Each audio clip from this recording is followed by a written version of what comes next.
I call this pre-meeting briefing of the Carrollton-Farmers Branch ISD Board of Trustees to order at 6 p.m. on October 3rd, 2024. October 3rd, 2024. The purpose of this pre-meeting briefing is to conduct a session with administrative staff regarding the posted agenda for regular board meetings scheduled at 7 on this night. For the record, board members present are Tara Herbachik, Kim Brady, Marjorie Barnes, Carolyn Benavides, Ileana Garza Rojas, Cassandra Hatfield, and me, Randy Shackman. We constitute a quorum and can conduct business on behalf of the district. The next item on our agenda is audience for guests. I do not believe we have anyone that has signed up for the pre-meeting. We have not, so we will move on from that to the next item on our agenda, which is administrative reports. Dr. Eldridge, are there any reports by administration? Yes, our first item is item 5K, approve the purchase of public address system upgrades. So Robin and Corey.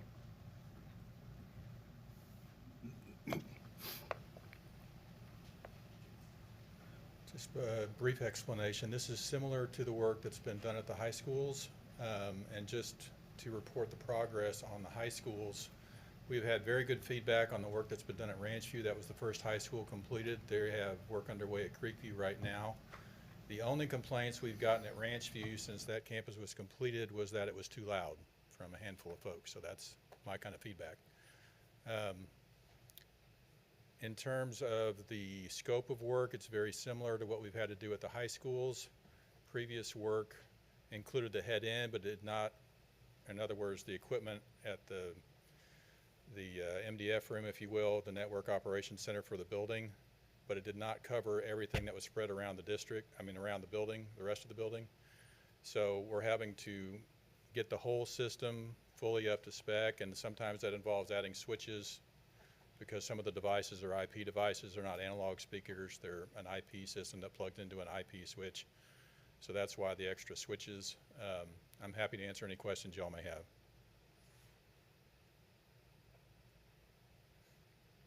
Board members, are there any questions for Mr. Blackman? Mr. Blackman, thank you. Okay, our next report is item 5P, consider approval of HMH supplemental curriculum resources. Ms. Holcomb.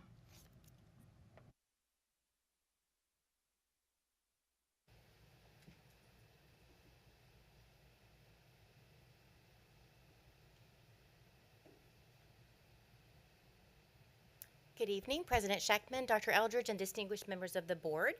Tonight we are asking for a consideration of the renewal of our second year of the first pilot group of our HMH materials. These were the kindergarten through first grade pilot materials that we supplemented for English language arts as well as Spanish language arts. The program initially, when we brought this to the board, we did phonics, phonemic awareness, and spelling for all campuses. We would like to continue with that, as well as the grammar, and then the core reading, literature, and leveled material with the Pilot 1 group that we implemented was just with that small group, and then we would like to, of course, continue that through year 2, which is what this particular purchase is referencing. The timeline was back in November of 2023. We brought this initial purchase to the board, and it was approved, and we then did an order for those campuses with the IMA funds, and that was then training was implemented in January of 2024 with the 14 campuses that did the Pilot 1 implementation. All schools were doing the phonics and the grammar, but the actual reading pilot with that part of the program began with those campuses in January. And then in February through March of 2024, we continued to do district training, provide coaching support. HMH coaches actually came into the district and did training on the campuses and have continued that actually through the beginning of this year. We also then at the end of the year, based off of our feedback, then did an expansion for the remaining campuses, which we just implemented this August. And so we're now at the end of the first year, so it's October, and we are up for our renewal for the first group. As a reminder, the materials that we are asking for renewal on are the core reading materials for English and Spanish. We will continue with the phonics and spelling as well as the grammar. And the writing program, we continue with our current materials that we've had since the onset. As a reminder, these materials are 100% aligned to the state board TEKS for ELAR and SLAR for kinder through 5th grade. These materials come with teacher sets that are specifically for English and Spanish. We talked a little bit about these materials back when we initially purchased them. Some of the things that were really driving factors for us at that time were the Teaching Pal was a part of the program, which provides a direct, explicit materials within the Teaching Pal. It helps with depth of knowledge on questioning, as well as doing language differentiation for our second language learners, and just provides a lot of resources and support for our teachers who might need that. And with our growing number of new teachers we had in the field, this was an area that was an area we wanted to support. And then the Student My Book was the consumable book in English and Spanish as well. We get those renewed each year, and that gives the students an ability to annotate in the text. They provide the stories in color, and they get lots of writing practice and get to take those home at the end of the year. So it's a nice literature that our kids get to keep. Some pictures in the field. The instructional resources are very rich, and the teachers have really enjoyed these. The language, the vocabulary cards have been a really big hit. They do some HMH focal walls on the campus in the ELAR and SLAR classrooms. The teachers display them in a variety of ways. And then also the anchor charts that come with the program are also very vivid. They have a lot of great visuals, and the teachers reference those a lot. And you can even see in the picture there a student spiral where they have a copy of that in an interactive notebook that the kids have been using to reference these materials and then concepts throughout their independent practice and guided practice. Some more pictures of the anchor charts. We've had some really innovative ways that the teachers have implemented this. The one picture in the middle shows a mini version of the anchor charts on a little bit of a ring, and the students can flip through that at the table and reference the anchor charts that they are learning about for that week. Many of the skills are repetitive, so they can flip back and see some of the things that are common high-impact standards. These are some pictures of the Teaching Pal in action, and then also the Student My Books. The students have really enjoyed the interactive piece of being able to have the literature in front of them and then interact with that text during either guided practice or even small group instruction. We also have these materials available digitally, so you'll see a lot of use of that with the teacher using their devices, but then also using it in print version. And so this has been a really fun thing for the teachers and the kids. This is a picture of the leveled materials, the Rigby readers. Each teacher got a full set of those, and those have been a really big hit because they get to level those materials to the level of the student's instructional level for reading, and then they can pull small groups and align those materials as they need to. Also, the tabletop flip charts, which is on the right-hand side, are another part of the program that the teachers have really enjoyed because they also have a similar version of that for English language learner support, and it has the information on that in visual form for the teacher as well as the student. The funding source for the renewal comes from our instructional materials allotment. And that it would be, again, a year 2 from the state funding account. We are allowed to use our state-funded allotment for instructional materials, technology equipment, and other types of software programs. These are requisitions that we do with the state, and then we get approved to purchase them with those funds, and that is how we would be funding the second year pending the approval of the board. Takeaways, we want to continue to increase foundational literacy skills as well as our reading proficiency for all students. We would like to continue to increase our revising and editing skills as well as the writing proficiency, which we know is a high priority on our state testing. Also to increase the effectiveness of the Tier 1 core instruction for English and Spanish.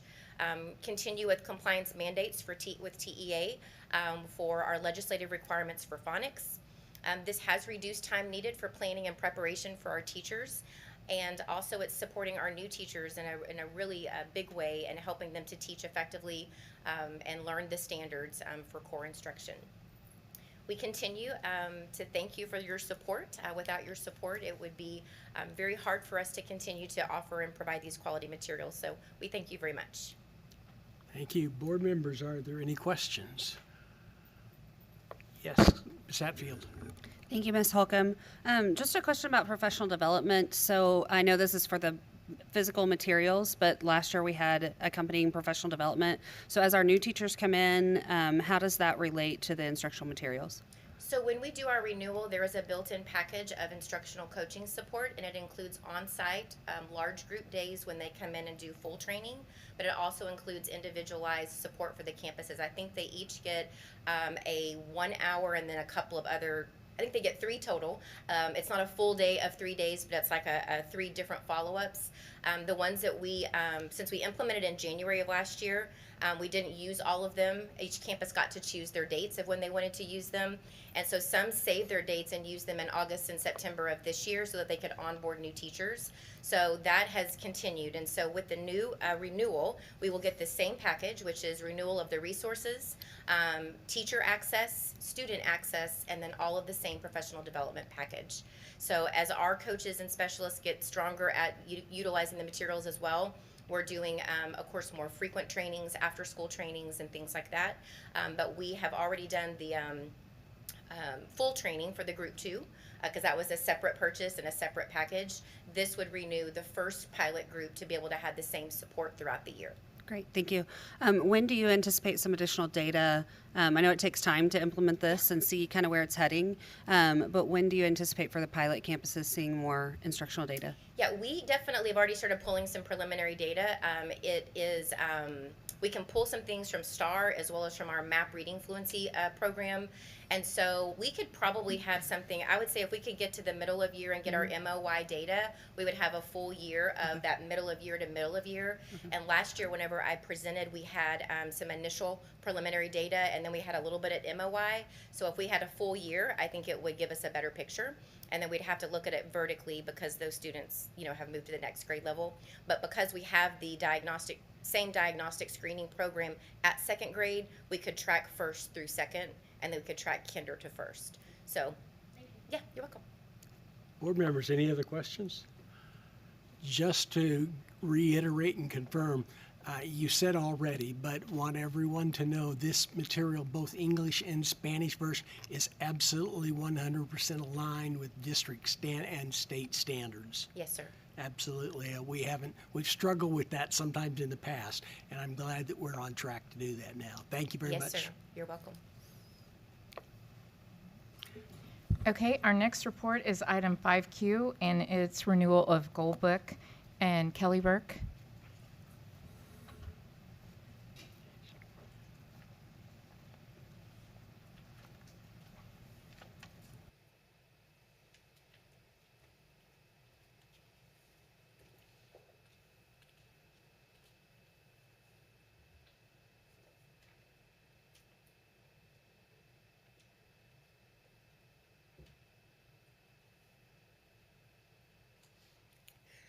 Good evening, Mr. President and Dr. Oakson. Hi, I'm Kelly Burke. I am one of the Special Services Directors. Sarah Rowland couldn't be with us. She's traveling with some family today. So I'm here to update you about some of the Gold Book usages that we've had since last time. So we've had the system for a little over a year now, and so we wanted to share with you the data that we've received from Gold Book with our teachers' meaningful usage of the program. So when we talk about the meaningful usage of the program, we're talking about teachers actually not just clicking in the system, but editing goals, using the resources, using the strategies and sharing them, and printing them out of Gold Book and using them with our students. So since our training in August, we've had over 17,500 resources accessed by our teacher. I brought our top user here today, Amy, to talk to you guys a little bit about her usage of Gold Book. And then we also have Donna Steele at Blaylock, that is one of our top users, and then our high school at Creekview. So as you can see, we have top users in all areas, from elementary to middle school to high school. So all of our teachers are finding the value in the system. And so I'm going to let Amy share a little bit about her experience with using Gold Book. Hi, good evening. I am Amy Barber. I am a content mastery teacher at McCoy Elementary, and I just love Goldbook. It has been such a great addition to our special education department. I began using it initially to help me write present levels for my students. It provides baseline assessments that help me provide information for present levels of students to determine what grade level they're performing on, and then align goals that will be part of their IEP that we will track and report on to parents and keep progress monitoring. Something that Goalbook does have with the goals is it has a lot of uh, progress monitoring materials such as data tracking sheets. One of the things I really love about Goalbook is I can go into the subject area that I teach, click on the grade level, and there it has all the TEKS for that grade level subject. And at the top, they have the essential TEKS highlighted. And for those essential TEKS, I can click on assessments for 3 different levels, students that are on grade level, approaches, and then students that are developing. And so that also helps with some vertical alignment with instruction and being able to provide my students with the instruction that they need. And there's so many other things such as strategies and accommodation ideas and supplemental aids that are included. It's really a great resource to have, and very thankful that we have it. So thank you. So, we wanted to thank you because we absolutely, as you can tell, our teachers love using Goalbook. It empowers them to make sure that all of our students are learning. And this year we were able to work in paying for Goalbook in our allotted budget that we already have. So we just wanted to make sure we were able to thank you guys for your support and hopefully continuing with the access of Goalbook. All right, thank you, Ms. Burke, and for this presentation. Board members, are there any questions? Seeing none, thank you, ma'am, for being here, and we appreciate your good work. Thank you.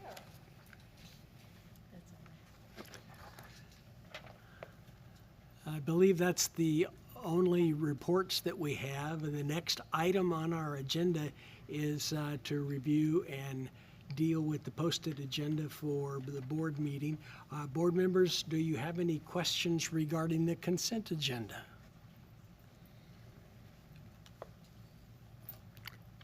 I see none, so I think that's good news. Without there being any additional questions for the board agenda, we will reach the conclusion of our agenda for this pre-meeting, and we will call it concluded at 6:18.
Good evening, everyone.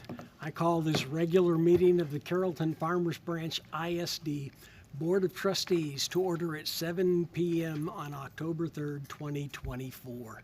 We're glad that those of you who are here with us. If you're watching it online, we're glad that you're here as well.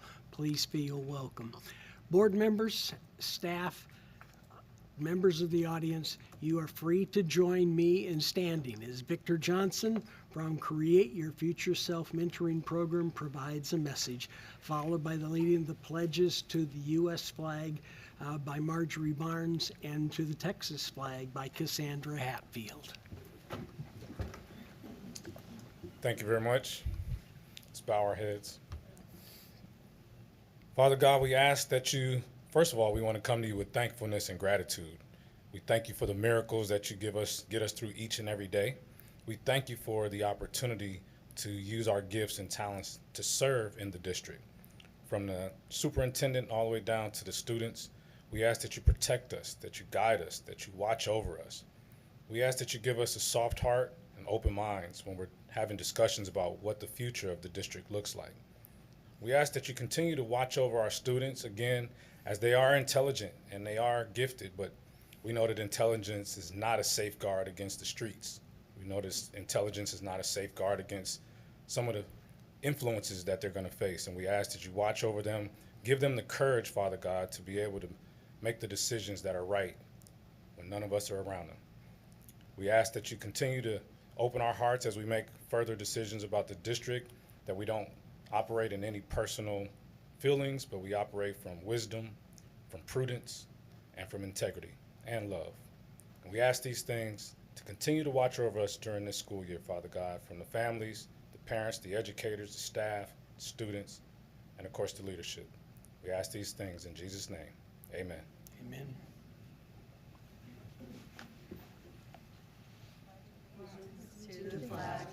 United States of America, and to the republic for which it stands, one nation, under God, indivisible, with liberty and justice for all.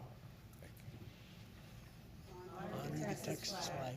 I pledge allegiance to thee, Texas, one state, under God, under.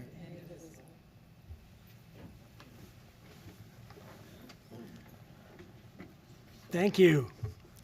As a district, we dedicate all our efforts and resources to our goal of high expectations for all.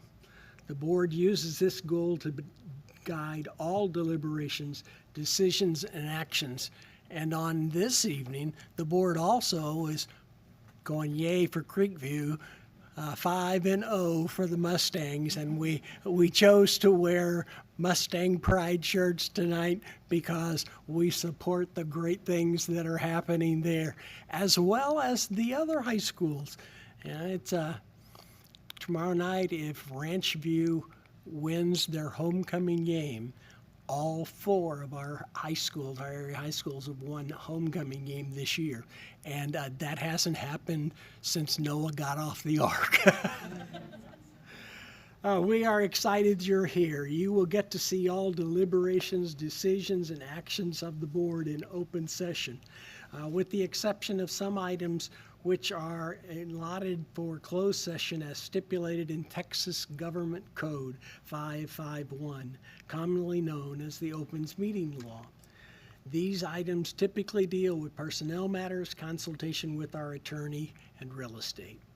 For the record, please let me note that board members present are Tara Habachik, Ileana Garza Rojas, Kim Brady, Cassandra Hatfield, Marjorie Barnes, Carolyn Benavides, and me, I'm Randy Shackman. We constitute a quorum and may conduct business on behalf of the district. Before moving on to the next agenda item, I would like to remind you that the board will accept comments from citizens in the district and from district employees. Persons who wish to speak at audience for guests must have completed the online form for this purpose and submitted it electronically by the deadline of 5 p.m. on the day of the meeting. Please remember, especially if you are watching online, that to sign up for Audience for Guests, go to cfbisd.edu, and it is available for you there. When the board addresses Agenda Item 3, Audience for Guests, you will be invited to the podium to speak to the board. Item number 2 on our agenda is special presentations and recognitions. And I'm going to turn the meeting over at this point to Chris Moore.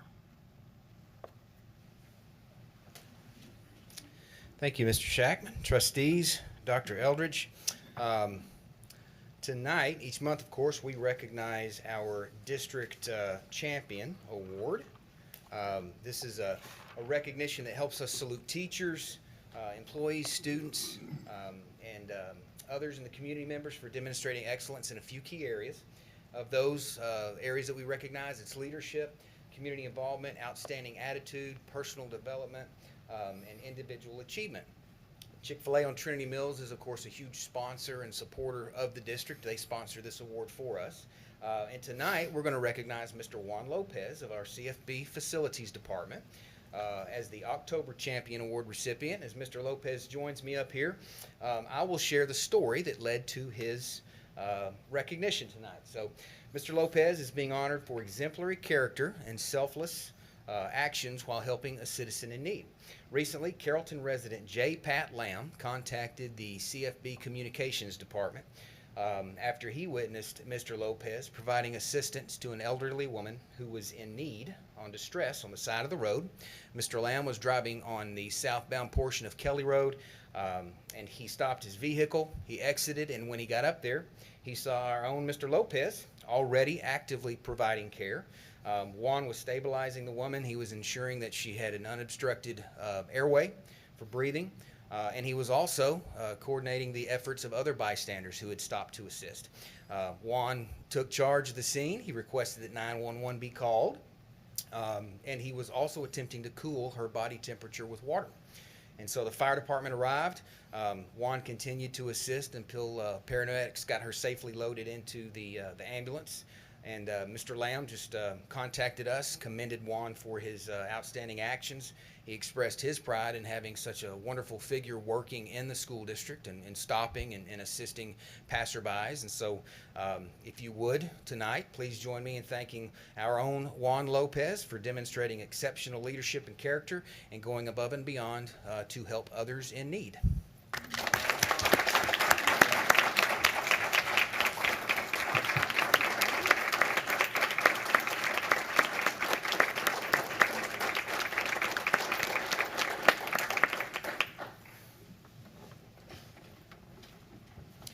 Our second recognition of the evening, it's our staff spotlight. And tonight we are recognizing Turner High School history teacher, Lori Dumerer. Lori, would you please join me up here?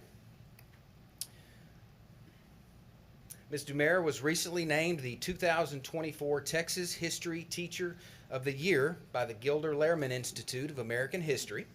Since 2004, the organization's recognized more than 1,000 teachers in each of the 50 states, the District of Columbia, the Departments of Defense schools, and the U.S. territories. Nominees are chosen by a committee of history teachers, professionals, and other education individuals. Any full-time K-12 educator with at least 3 years of experience teaching American history is eligible. Ms. Dumerer is a passionate educator with a background in living history museums. She was selected, among other things, for her innovative teaching methods, student involvement in historical events, and her dedication to American history education. As part of the recognition from the group, she received a $1,000 honorarium, educational materials, and she also became a finalist for the group's National History Teacher of the Year Award. If you would, please join me tonight in recognizing our staff recognition. Ms. Lori Dumerer for the daily impact she has on our students and for representing the district well.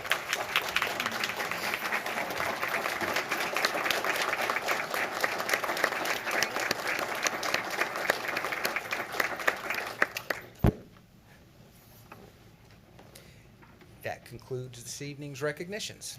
Thank you. Mr. Lopez, Ms. Dumerer, thank you so much for what you've done. You make us proud, And we just feel like we kind of ought to close the meeting and just go celebrate.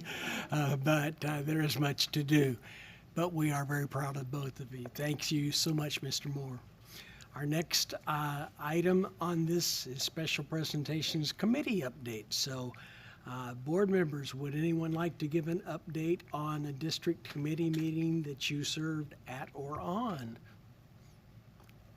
Miss Rojas.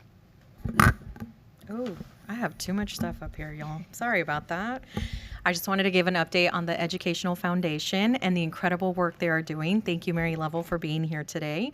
The Educational Foundation provides a lot of opportunities for grants for our teachers and a lot of other that I cannot disclose at the moment because there's surprises coming this year, but I'm so excited about the work that has already been done by the Ed Foundation. If people are not aware of what the Educational Foundation, I highly recommend that we Google it and we just pour all of our support to support our district through the Ed Foundation. And if there's any opportunity for a possible donation, we would appreciate that on behalf of the Ed Foundation. Thank you. Thank you, Ms. Garza Rojas, and certainly the Education Foundation, great committee, and we'll hear more from them in a bit. Other items, board members? Okay. So we'll move on to the next item, which is district announcements. Dr. Eldridge. Okay, a couple announcements.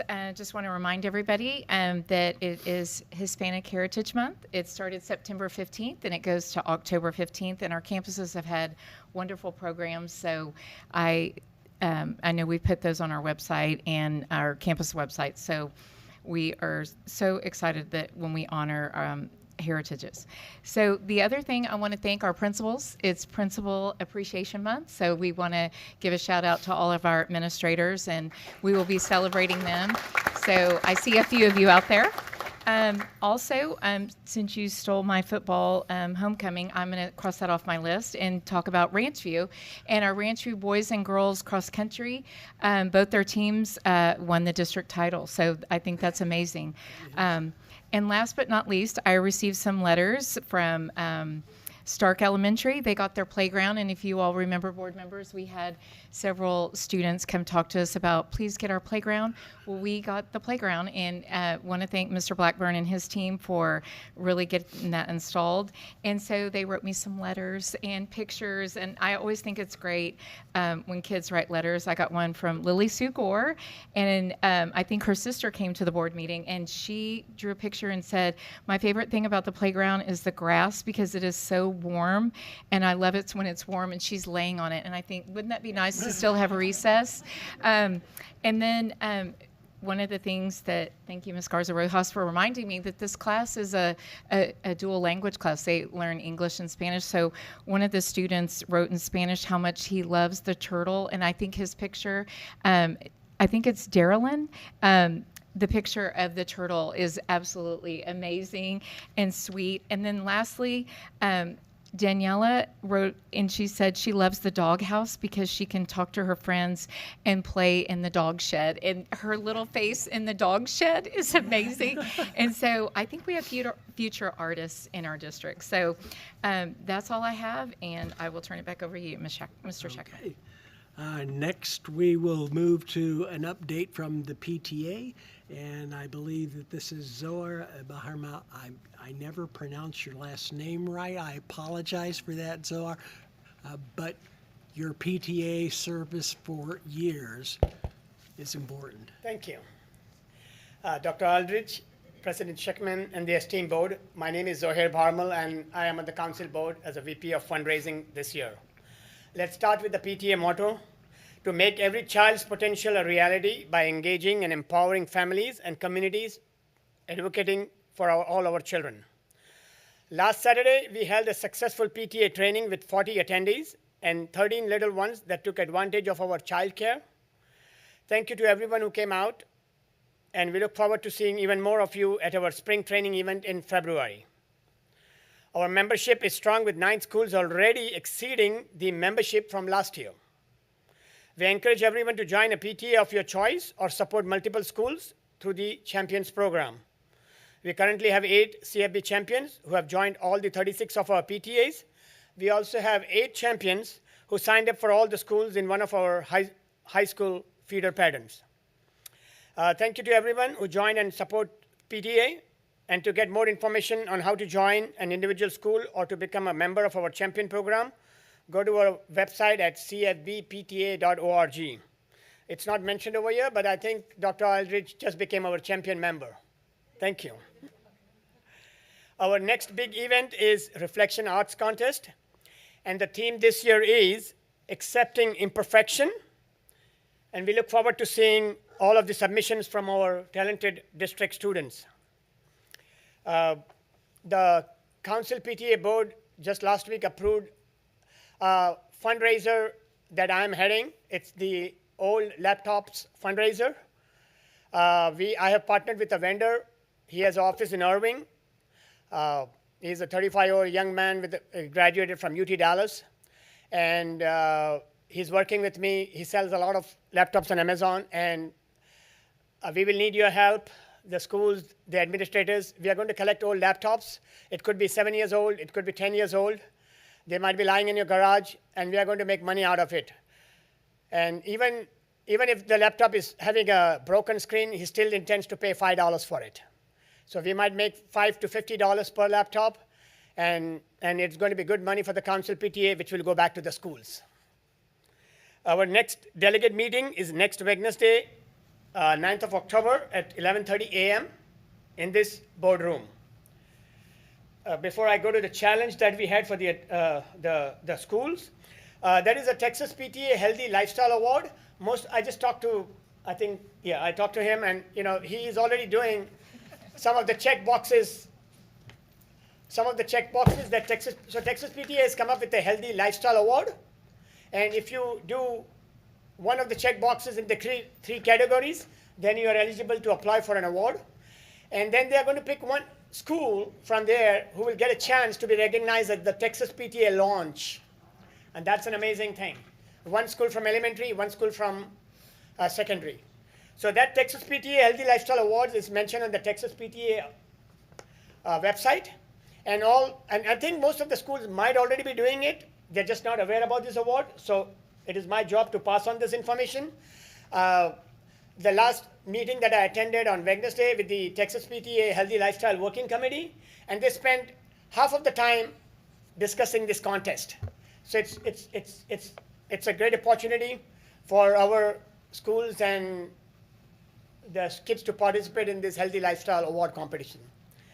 And then the last part of this summary is we conducted a challenge, the Council PTA, for September for one primary school and one secondary school. The requirement this month were at least 90% attendance for the month, and tell us what things you did to encourage attendance. We would now like to announce our winners. Please come up when called to get your certificate and join us in the lobby directly so we can take pictures. The primary school award goes to Sheffield Elementary, who started making a lot of phone calls. Yeah, let me read it out.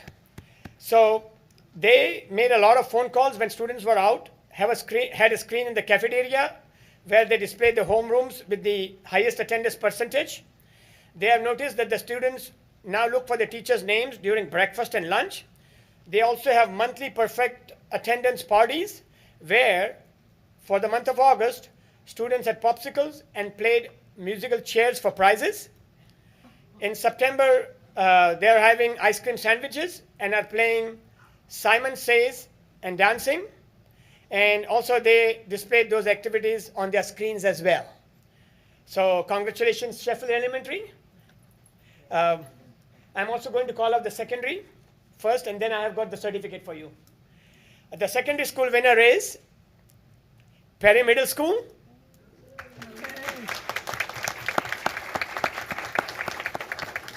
The school did district dress-up days, promoted perfect attendance, sent letters to students, and made home visits to get students to school.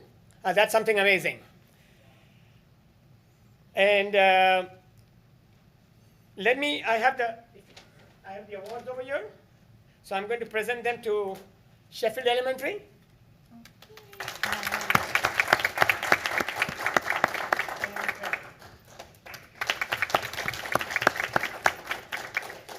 And then the last line of the summary today is our October challenge is Fall Family Engagement Programs. Details will be provided at the next week's delegate meeting on the 9th of October. Thank you very much. Zora, thank you so much. PTA does such a great job, and encourage you all to join your local PTA. Our next item on the agenda is an update from the Education Foundation, and Mary will turn it over to Ms. Lovell. Thank you, Dr. Eldridge. Thank you, Dr. Shackman, Mr. Shackman, President Shackman. Welcome guests and viewers online. This month, the Educational Foundation continued its initiatives to support our educators and students in a variety of ways. As you know, attendance matters, and the EF awarded $50 gift cards to 24 secondary students who had perfect attendance so far. Awesome. The elementary school students were allowed to be principal from the day, and if you're on social media, you saw the excitement and fun that created. Dave Blair Elementary School, who was a 2024 National Blue Ribbon School awardee, cut the ribbon on a new book vending machine that was donated by Make It Counts, which was formerly known as Bees Kids. That was our 8th book vending machine. The Farmers Branch Mayor joined in the celebration along with some board members and kiddos, and Victor Johnson, who gave our convocation, said he was there, and it was just so much fun to see the children so excited to get a token to put into a machine that would pop out a book that they could take home. So that's kind of where we're going with that. Donna tells me there's another one coming, but she's sworn me to secrecy, and so rather than swear me to secrecy like she did, she hasn't even told me because she knows I can't keep a secret. So our innovative grant applications are now in the review stage. This is a signature program whereby the EF partners with the district's Education Innovation Academy. We'll have updates on the progress of those applications sometime in December, where we have a big prize patrol. Impact Now grants, which are funding that we provide to schools that need something quickly for a teacher, that we try to be very nimble, or a program and respond to them.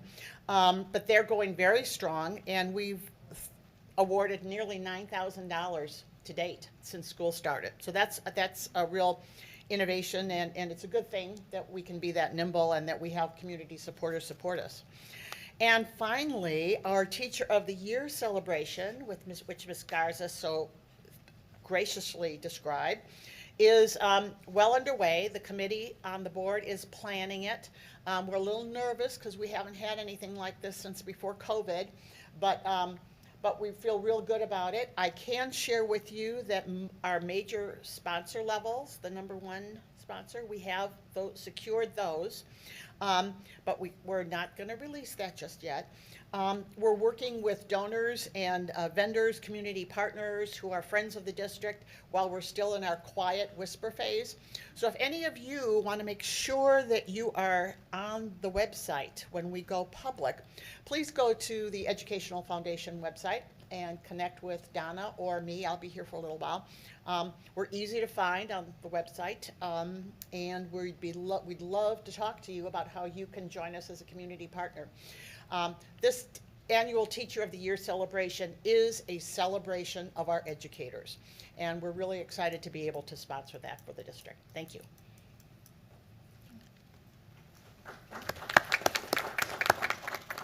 Thank you, Mrs. Lovell, and the Education Foundation continues to do amazing work every day. And learn more about it and just find ways to get involved. This time we're going to take just a 5-minute break and stretch, if you will, and allow anyone that would like to step out of the meeting to do so, and then we'll jump right back into our agenda for an evening. So 5-minute break.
of October 3rd back into session after a brief break.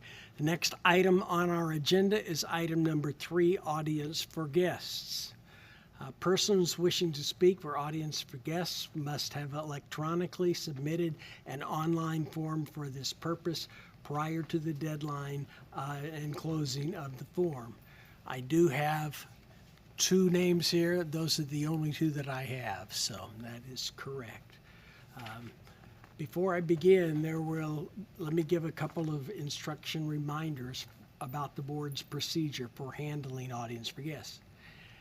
Interested parties during audience for guests must have electronically submitted a form and listed the topic they wish to discuss by 5 p.m. On the form submission date. Each speaker will be allowed to speak during audience for guests. Speakers designated as stakeholder will be allowed a maximum of 3 minutes, and speakers designated as non-stakeholders will be allowed a maximum of 1 minute to address the board as dictated by board policy BED local. The board always wants to hear from as many of you as possible, but we also desire to keep the meeting running efficiently. Groups of more than 5 people who want to speak on a particular viewpoint would be encouraged to appoint 1 person to speak on behalf of their group. We ask that anyone who is speaking not discuss students who are not your own child.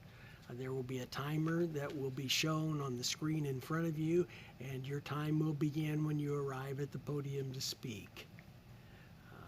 We will begin with our stakeholder comments. Stakeholders are those who live and reside in our CFB district. First, I have on the form is Brendan Curran.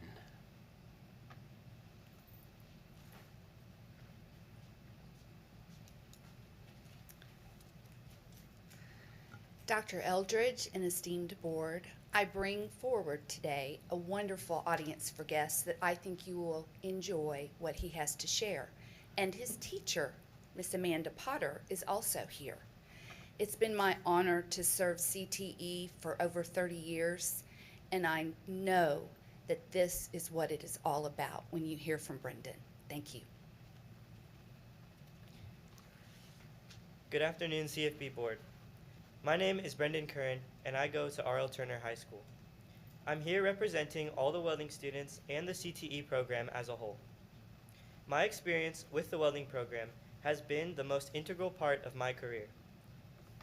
The CTE program has given me the opportunity to be career ready while still having the option to go to college to further my education.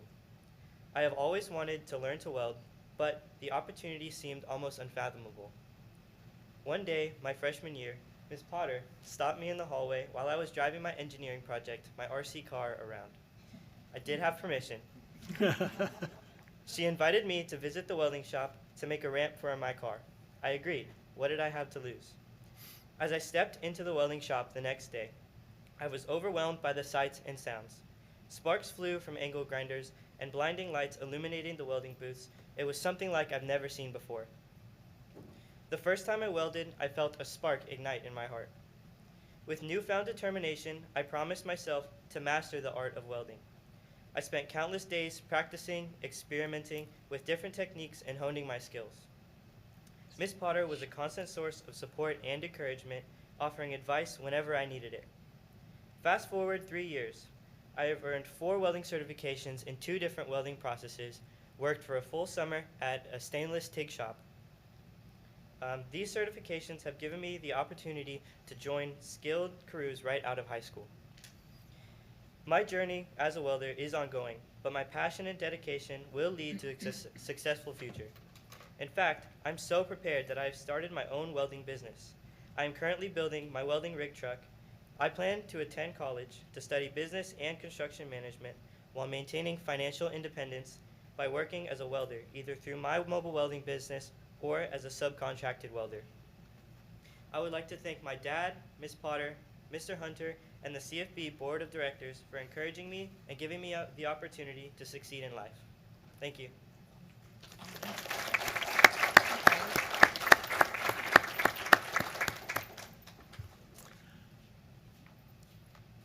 Brendan, congratulations. Our next speaker is Elliot. Is it Reap or Rep? Reap, okay.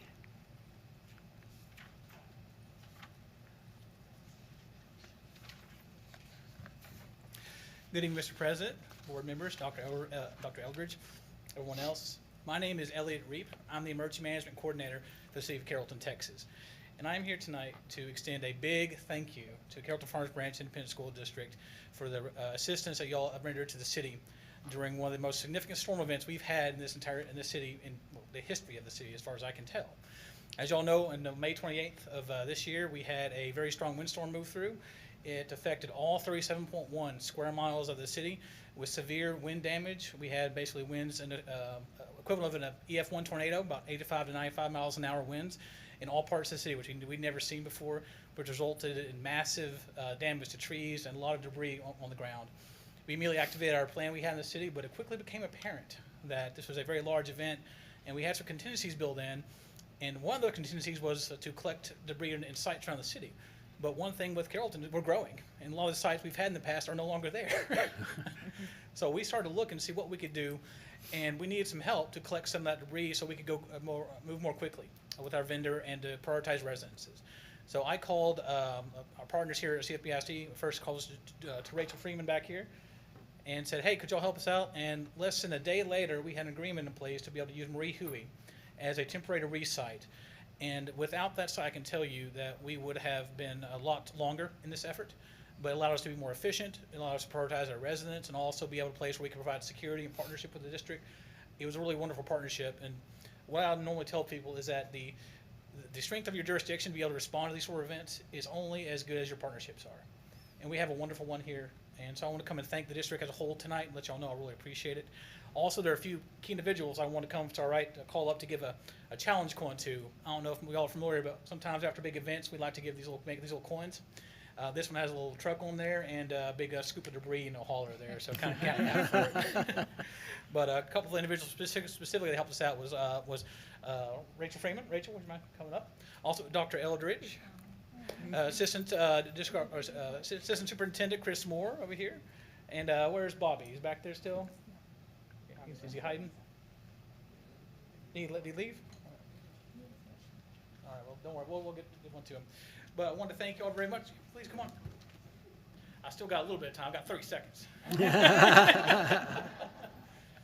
But just want to sincere thank you for y'all's partnership and your efforts. So thank you very much. We're good friends. Very much so.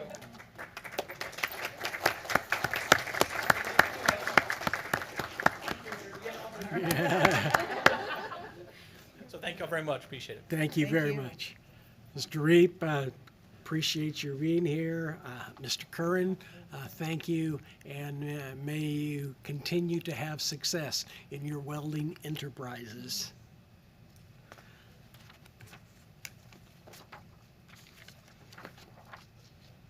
The next item on our agenda is item 4, non-action items for discussion.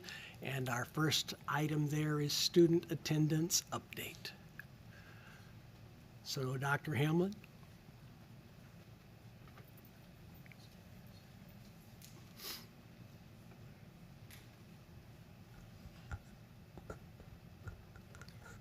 Good evening, Dr. Eldridge, Mr. Shackman, members of the board. As you know, September kicked off our attendance awareness campaign, and I want to celebrate the collaborative efforts of many departments across our district. Student services, communications, technology, the educational foundation, which was mentioned earlier tonight, and all of our campuses for coming together to make sure daily student attendance is a priority. We know how important it is for our students to receive an equitable and inclusive learning experience every single day, and that cannot happen unless they are in school. We have distributed bookmarks, provided stickers, and posters to all campuses to make sure our students have a daily reminder that attendance is important every single day, because every minute counts. We've also communicated the importance of daily attendance through parent square messages from the district level and campus level. and through the district webpage and social media accounts. This is one of my favorites. This is a great social media post that the district shared, and this was on a day that we wanted students to celebrate their favorite teams. So they wore their jerseys of the teams they supported. You see, we have many Dallas Cowboy fans in CFB. We have a Chicago Bears, a Bulls fan, and we have a Manchester United Soccer Club fan there in the black and the blue. But you see at the elementary level, our parents are doing it right. All these kids are Dallas Cowboy fans. We also challenged our campuses to really honor and celebrate the students that had perfect attendance through August, all the way through to September. Our elementary campuses this year, they had an opportunity to take all the kids that had perfect attendance and draw a name at every campus and allow those kids that they drew to be a principal for the day. At the secondary level, like the Educational Foundation mentioned, they provided us two gift cards, two $50 gift cards for each secondary campus, and those students who were eligible based on the 100% attendance, perfect attendance, they were able to draw two students at each campus to get those gift cards. Now, these next couple of slides will show that. So as you see here, these are our elementary principals for the day. The student on the far left at Kent, he wanted to spend his part of the day reading to some of the younger grade levels. I will say at the end of the day, he did let his principal know that, one, I'm tired, two, my feet hurt, because he walked around so much. Now, I had two pictures of the Central Elementary principal of the day. One, she was smiling, and then one, she's exhausted. And so as you can see, the second picture, the first picture on the bottom, she basically just turned her keys in and told Miss Sotodemus, I'm out. She was tired. You can see McLaughlin Strickland, the principal for the day, she was already out there early in the morning helping students out of the car. Now, this Davis Elementary principal of the day, look what he's doing. He's signing his 365-day contract. First off. Then you got Rainwater principal for the day. He's answering emails. And then you got a Rosemead principal for the day who is just making sure all is clear. She might be talking to Miss Rachel Freeman on that walkie-talkie. At the secondary level, you see we have Creekview, we have Field Middle School, we have Barbara Bush Middle School, Perry Middle School, and Blaylock Middle School with pictures of their students who received those gift cards we talked about. As you know, in CFB, last year we created that 1% goal for daily attendance. If you see on 21-22, right out of COVID, our attendance was extremely low at 90.9%. In 2022-23, we were at 92.7%. Last year we said we want to gain 1% because we knew what the impact of 1% would do for our kids being in the classroom and their academic achievement, as well as what it would do funding-wise and revenue-wise. That 1% gain allowed us to have additional revenue of about $1.2 to $1.5 million. So we were able to do that last year, and now we're asking a big ask from our campuses, from our parents, from our students, to let's go for one more 1% gain this year. So 2 consecutive years having a 1% gain would be huge. How are we going to do that? We're going to stick to the plan. Remember last year we brought in a new attendance plan that we used district-wide. We made it part of a campus improvement plan as well as our district improvement plan. And we really focus on those 4 areas. Exceptional attenders, those kids that are at school 95% of the time or more. The regular attenders, the kids that are there 91% of the time or more. And then those students that fall into that chronic absenteeism category, which means they're absent 10% of the time. There are 18 absences a year, basically, for those kids. And then those kids that are absent 20% of the time, those severe chronic. So as you see on the bottom of the page there as well, we have those 5 core action items that we have embedded within our plans that we really want to focus on: the monitoring, the attendance data, not only district-wide, but campuses at campus level, as well as engaging our students and our families, recognizing those good attenders and those strong attenders like we did tonight, and then providing that personal outreach to our families, and then removing some barriers, which I think we've done a really good job with this year. And we're going to, through some of these next couple of slides, we're going to kind of show examples of each one of those 5 core actions that we've implemented across the district. Some are new and some are ones that we did last year as well. And once again, as you can see, that $1.2 million gain in revenue based on that 1% gain in attendance. Now, this slide represents what we talked about with those exceptional and those regular attenders.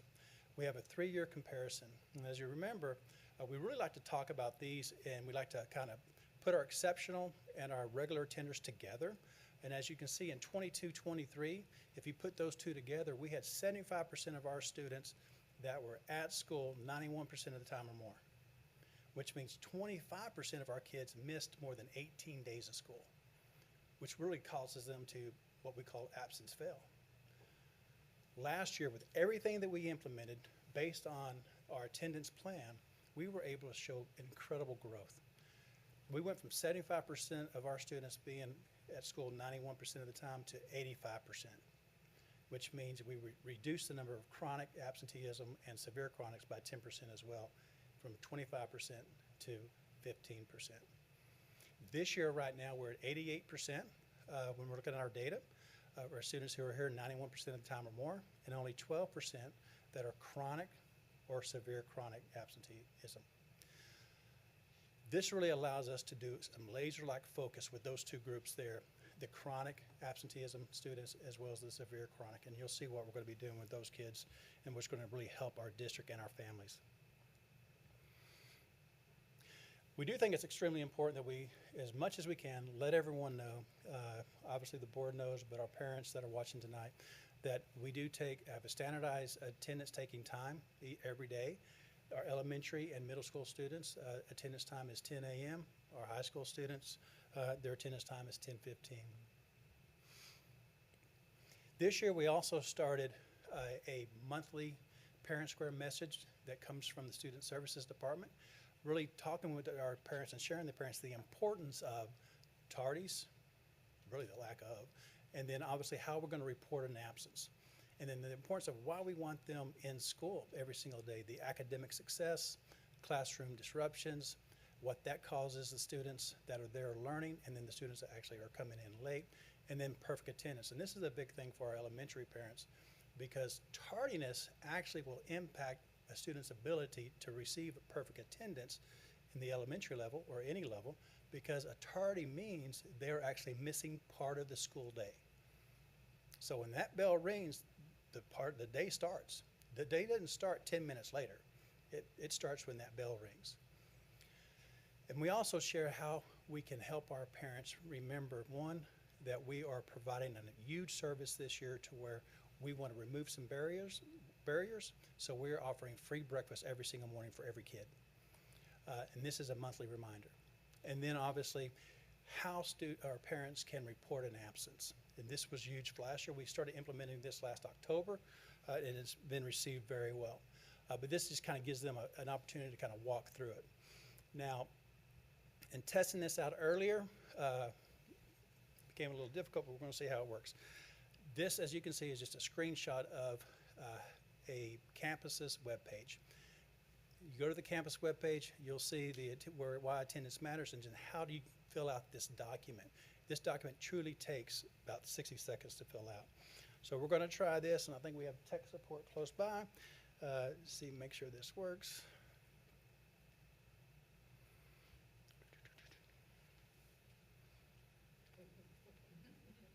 Yeah. I asked him to be close.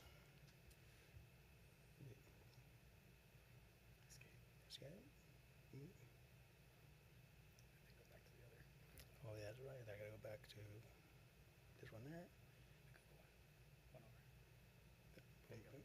And here we go. All right, so it's much easier to do this when you don't have all these different things going on tonight, I promise you. As you can see, this is the campus webpage. This is for NOS. So when you go to, you see, it gives great information on why the attendance is important, gives you school start times and end times, but you see here how to fill out an absence report.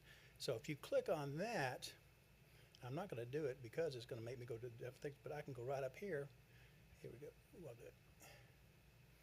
This document comes up. It's a fillable document, and all the parent has to do is provide the student's name, first name, last name, the student ID, what level are they at, elementary, middle, or high, or even if they attend one of our centers.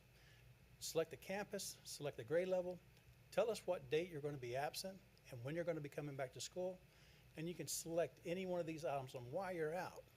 Now, if none of these meet the criteria why you're out, why your child's out, you just click other, fill that out, tell us why they're out. And if you have a doctor's note, you click upload here, choose file, upload that doctor's note or any other documentation you want us to have. Fill in your email address, first and last name, and you as a parent can actually sign here as well, and then press submit. Once they submit this, it goes directly to the campus that they chose, goes to their attendance officer, the person who's in charge, attendance clerk, the person who's in charge of keeping daily attendance. They don't have to go look for it. It goes right into their email. So it's really, really pretty quick, pretty easy. See if we get back to that. I think it's going to work. Go back to the slide again. There you go. Yeah, I'll get there. We're getting it. All right. So that opportunity for our parents, it's a quick and easy way for them to go ahead and fill out the attendance or the reason for their absence. And once again, our clerks don't have to go look for it because it's right in their inbox. Yeah, we're getting there. All right, now absences. This is always a big question every single year. What is an absence? What counts? What doesn't count?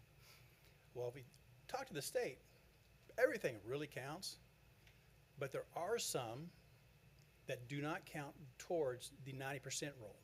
As you can see in the left-hand box there, if it's a religious holy day, and I do mean holy day, not a holy event, but a holy day, required court appearance, U.S. citizenship or naturalization ceremonies, the college visits our 11th graders and 12th graders are allowed to go to.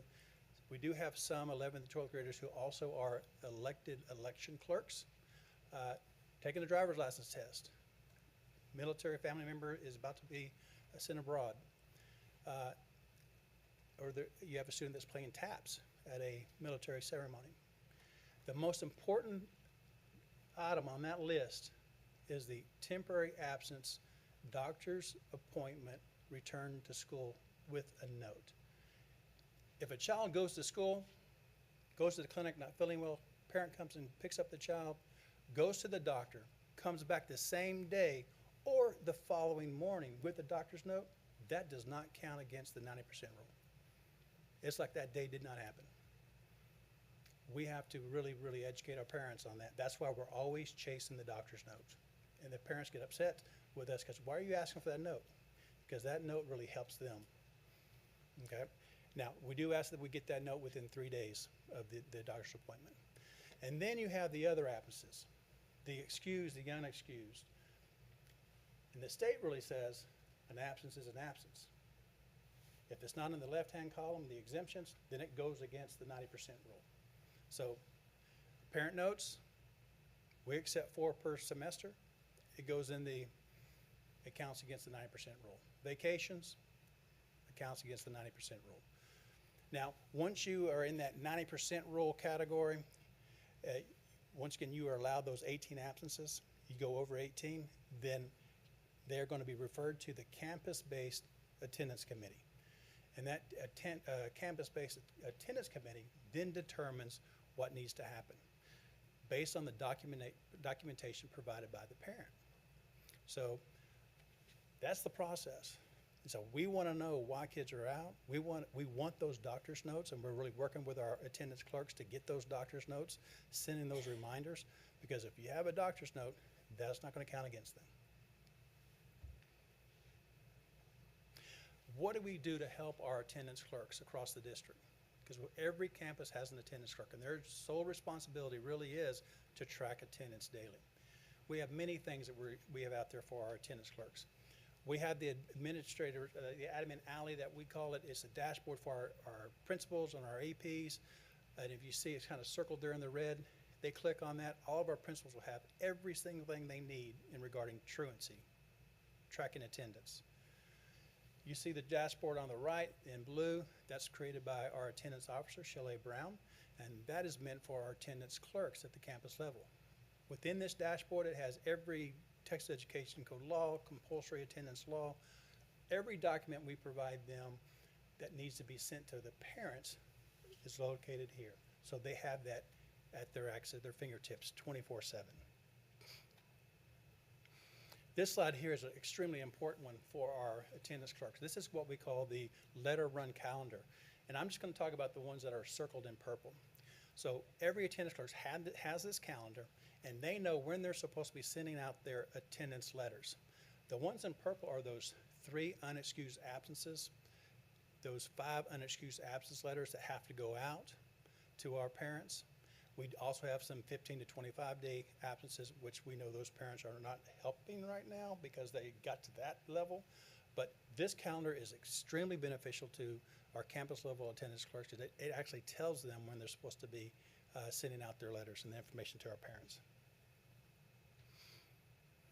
Now, this is where I really wanted to talk to you about. We have 2 incredible interventions that we're doing this year. One is our home visit teams. Student Services has partnered with the campus principals. Right now, we're working with our secondary principals. We will be working with our elementary principals soon, but we know we have a higher need to get these home visit teams out there at the secondary level because of absences. The whole point of this is we're going to go to the campus level. Campus principals have created teams that includes the principal, the APs, counselors, their attendance clerks.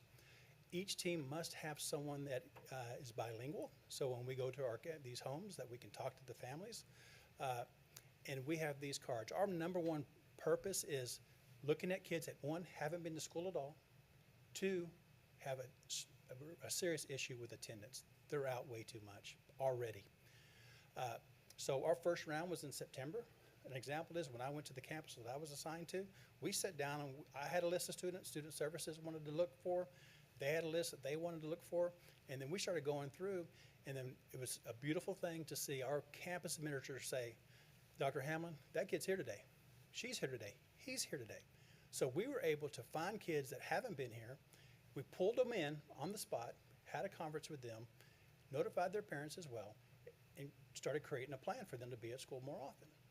And then the kids that were left over that weren't there, we divided up in 2 teams, boots on the ground. We're knocking on doors, and we're trying to find out why they're not at school. Yes, some kids were sick. Yes, some places no one answered the door. We found kids that were enrolled in other districts that we hadn't dropped yet. We found kids that just haven't been coming to school. We found kids that were actually out of the country, but we were able to go out and get the information. September alone, we did 70 home visits with our secondary campuses, and more's coming. This is not a one time and out. We're going to be doing this monthly. Obviously, we're going to have more at the beginning. Our hope is that it reduces as time goes by.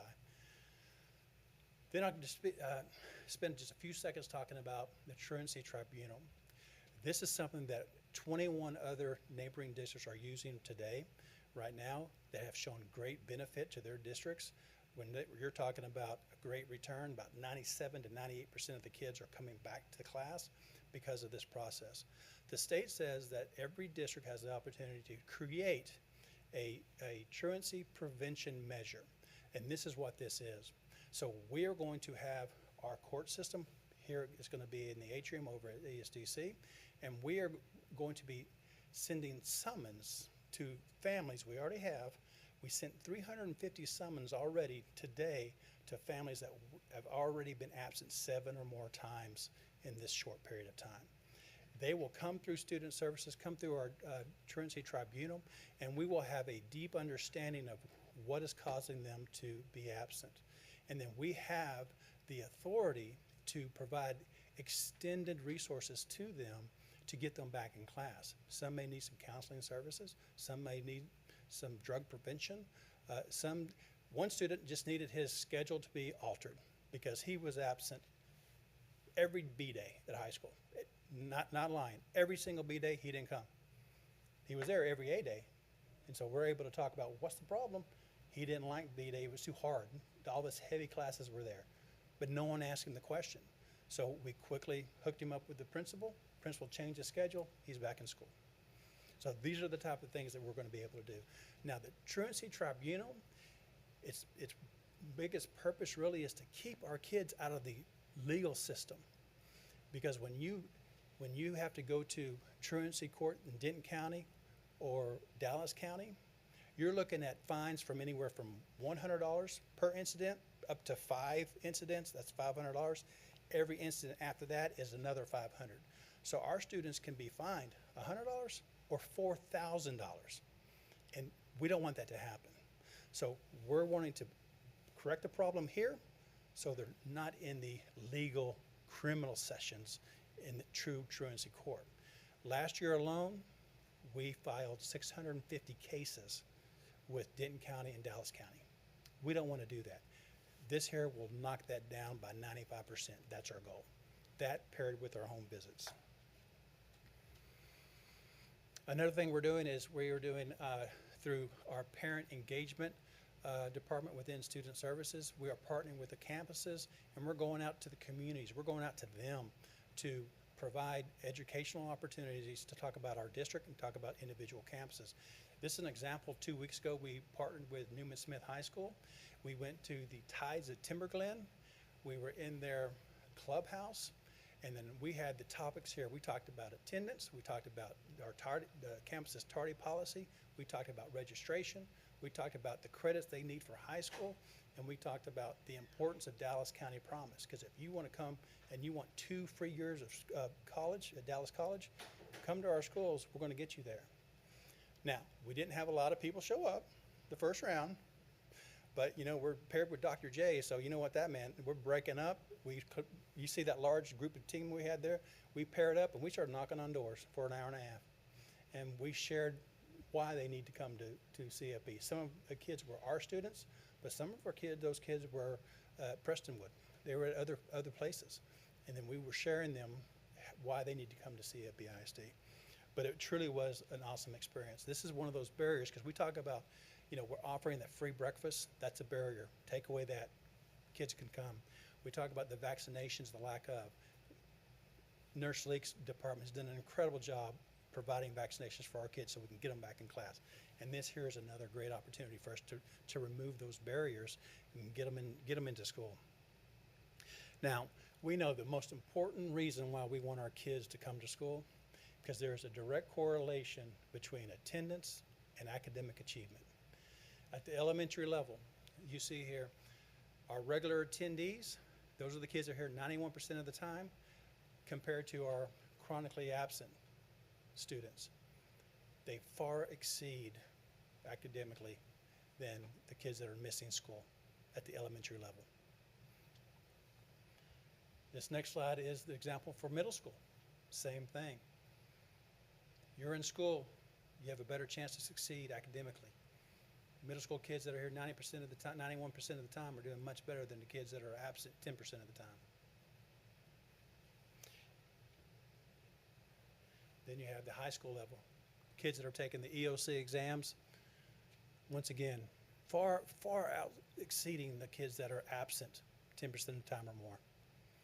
This here shows you that we need you in class, we need you at school in order for you to be successful.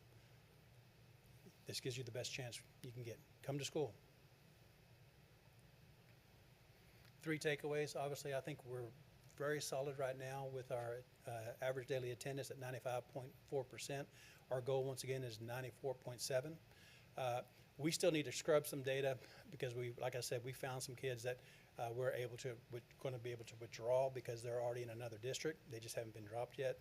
So we'll be able to scrub some of that data. When we scrub attendance data, it usually gets better. It doesn't get worse. Another takeaway is our enhanced interventions. Extremely proud of what we're doing with our home visits and our truancy tribunal. I think it's going to make a major impact on our students and our families. We're going to get students the help they need, get them in class. And then, very obvious, the last several slides. Regular attendance equals higher academic performance. that closes my presentation. I can take any questions. I knew you'd have one. Board members, do we have, Thank you for your presentation, Dr. Hamlin. I was going to ask, what percentage, if you know, do not have access to computers other than non-English speaking families? And then are they still able to call in if their child is not going to be in school and do not have access to? Absolutely. So Okay. I do not have the percentage, but we can find out the percentage of the kids that do not have access to internet or anything like that at home. But absolutely, we still accept the old handwritten note. We accept the call-ins, but if you call in, we still want that handwritten note, or obviously through the parent note process we just shared. So there's multiple ways they can share, let us know they're not going to be at school. Good. I'm glad to hear that. And then how many languages is that form in online? How many does our system do? Yes. I don't know the number, but there's many.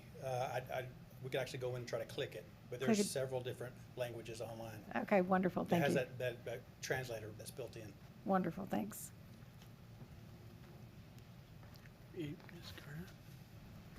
Thank you for your presentation. I've actually used that absence form myself, and I am very thankful, and my campus is very thankful that I'm not giving them papers and they can keep up. So thank you for that and Very good. implementing that. That's been extremely helpful for me as a parent. I do have a question about, let's go back to the intervention, or not intervention, but I think it's the visits, home visits. Home visits, okay? And I believe you said that it's secondary level. Is that correct? It's That- secondary, right? We started with secondary. It will be elementary as well. Okay. But secondary, the need is much higher with the number of absences. Now, for the truancy tribunal, we already have 350 summons that have been sent out just between 12 campuses. Wow. So we have 2 high schools that have over 140, about 140 each. So it's starting with secondary, middle, and high school, but we will be doing elementary in November as well. Okay. So having said that, how as a district are we going to support our elementary campuses? Is it going to be similar to secondary where we're pulling our principals and our staff to do these kind of visits, or like what do you envision? Well, we've been doing, I was a principal for 20 years, and we were doing home visits as a principal back then. And so that's just part of their daily routine. They now just don't have to do it by themselves. Okay. We're partnering with them. Okay. So, but it used to be, as a campus principal, you created your own team and you went. They no longer have to do that by themselves. We are there with them side by side. Nice. Okay. Thank you. thank you. Other board members? Other questions? Yes, Ms. Hatfield. Thank you for your presentation. I just want to say the attendance note is a major improvement, including the number of times we can have that absence and how easy the form is. I can even take a picture on my phone and upload it from my phone is a major improvement. I have also had to use it already this year, and I just want to say thank you for making it easier for parents. It's a team effort. Well, thank you for your presentation, Dr. Hamlin. Go work on getting 98%. We'll get there. Thank you very much. Second on our non-action items is construction update. Mr. Blackburn.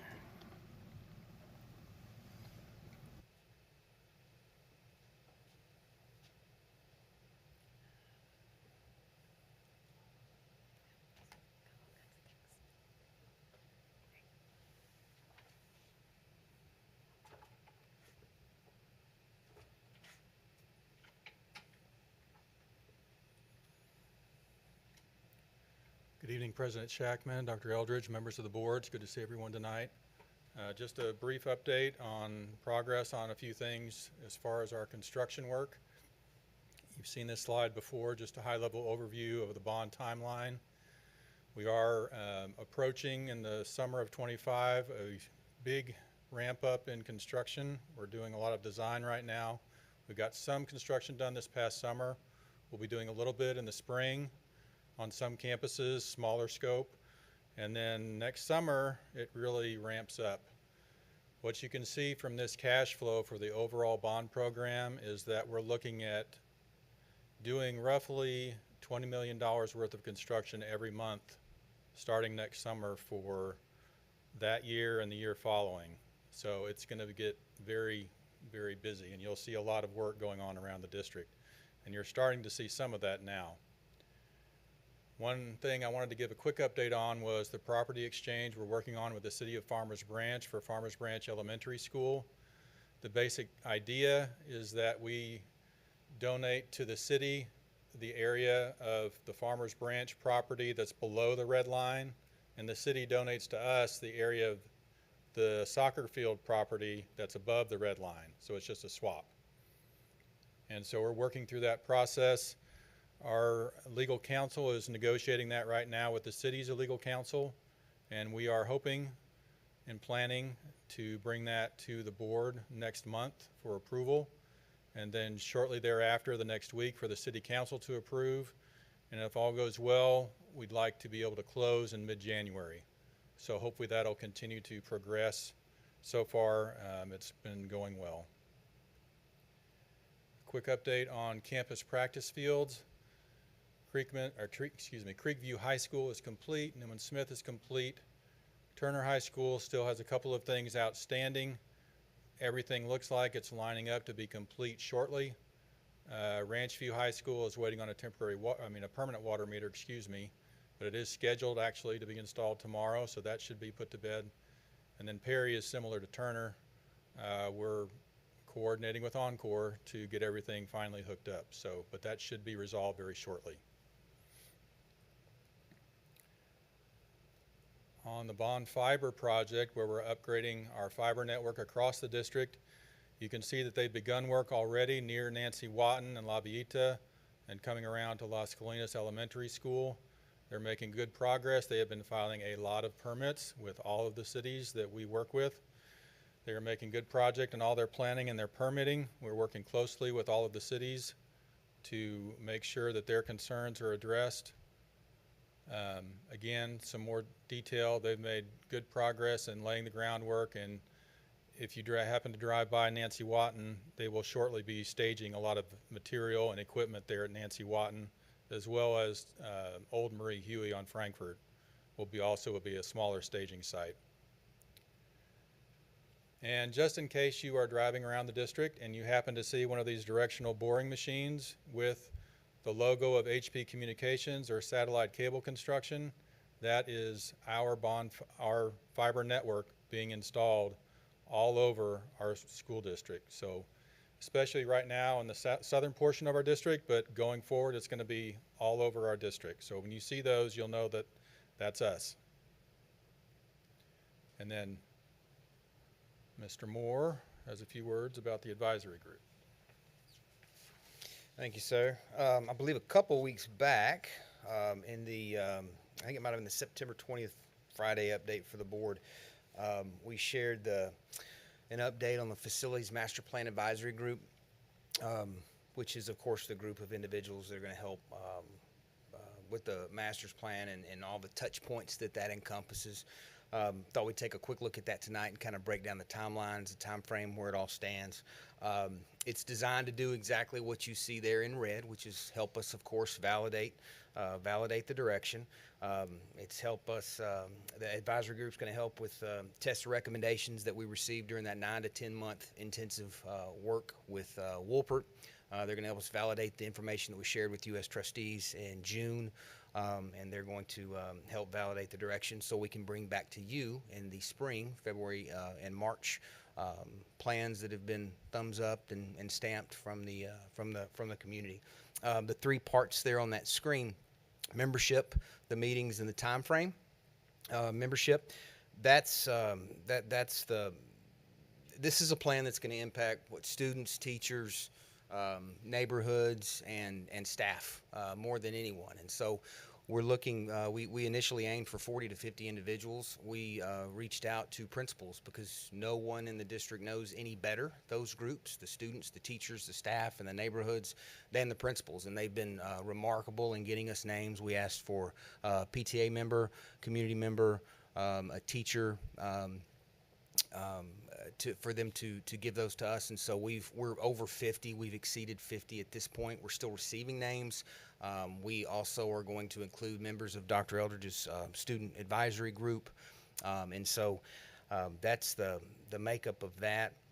Also have talked with the PTA council president. She's going to ensure that anything that slips through the crack with regard to missed areas, she's going to look at the list for us and ensure that we get membership there and representation.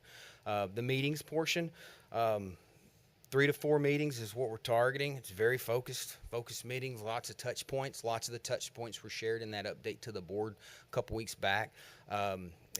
Really we've shared them throughout. It's the high level pieces: campus capacity, capacity adjustments, space utilization, program alignment, attendance zones, lots of the things that impact facility usage.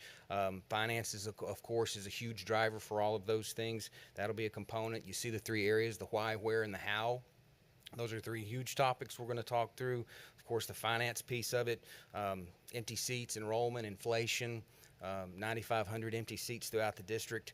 But we've got a stable enrollment. We're not hemorrhaging students like several around us. So the 24,000 to 26,000 variance that we've maintained, we can look at those 9,500 empty seats and address those pieces. We look at those things as to why we have elementary schools with enrollment of less than 400 students, middle schools with capacities of less than 50%. So now's the time to look at those pieces and the why and the financial implications.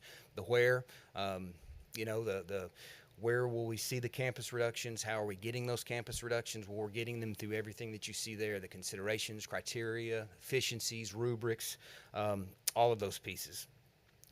And what we really want the group to walk away with when we come from this is to ask the question: did they develop the criteria effectively and use the criteria efficiently to determine which locations that they would utilize that were the most advantageous to remove from the portfolio when we get to that, and bring you back a resounding yes, the thumbs up, when we work through that with the advisory group.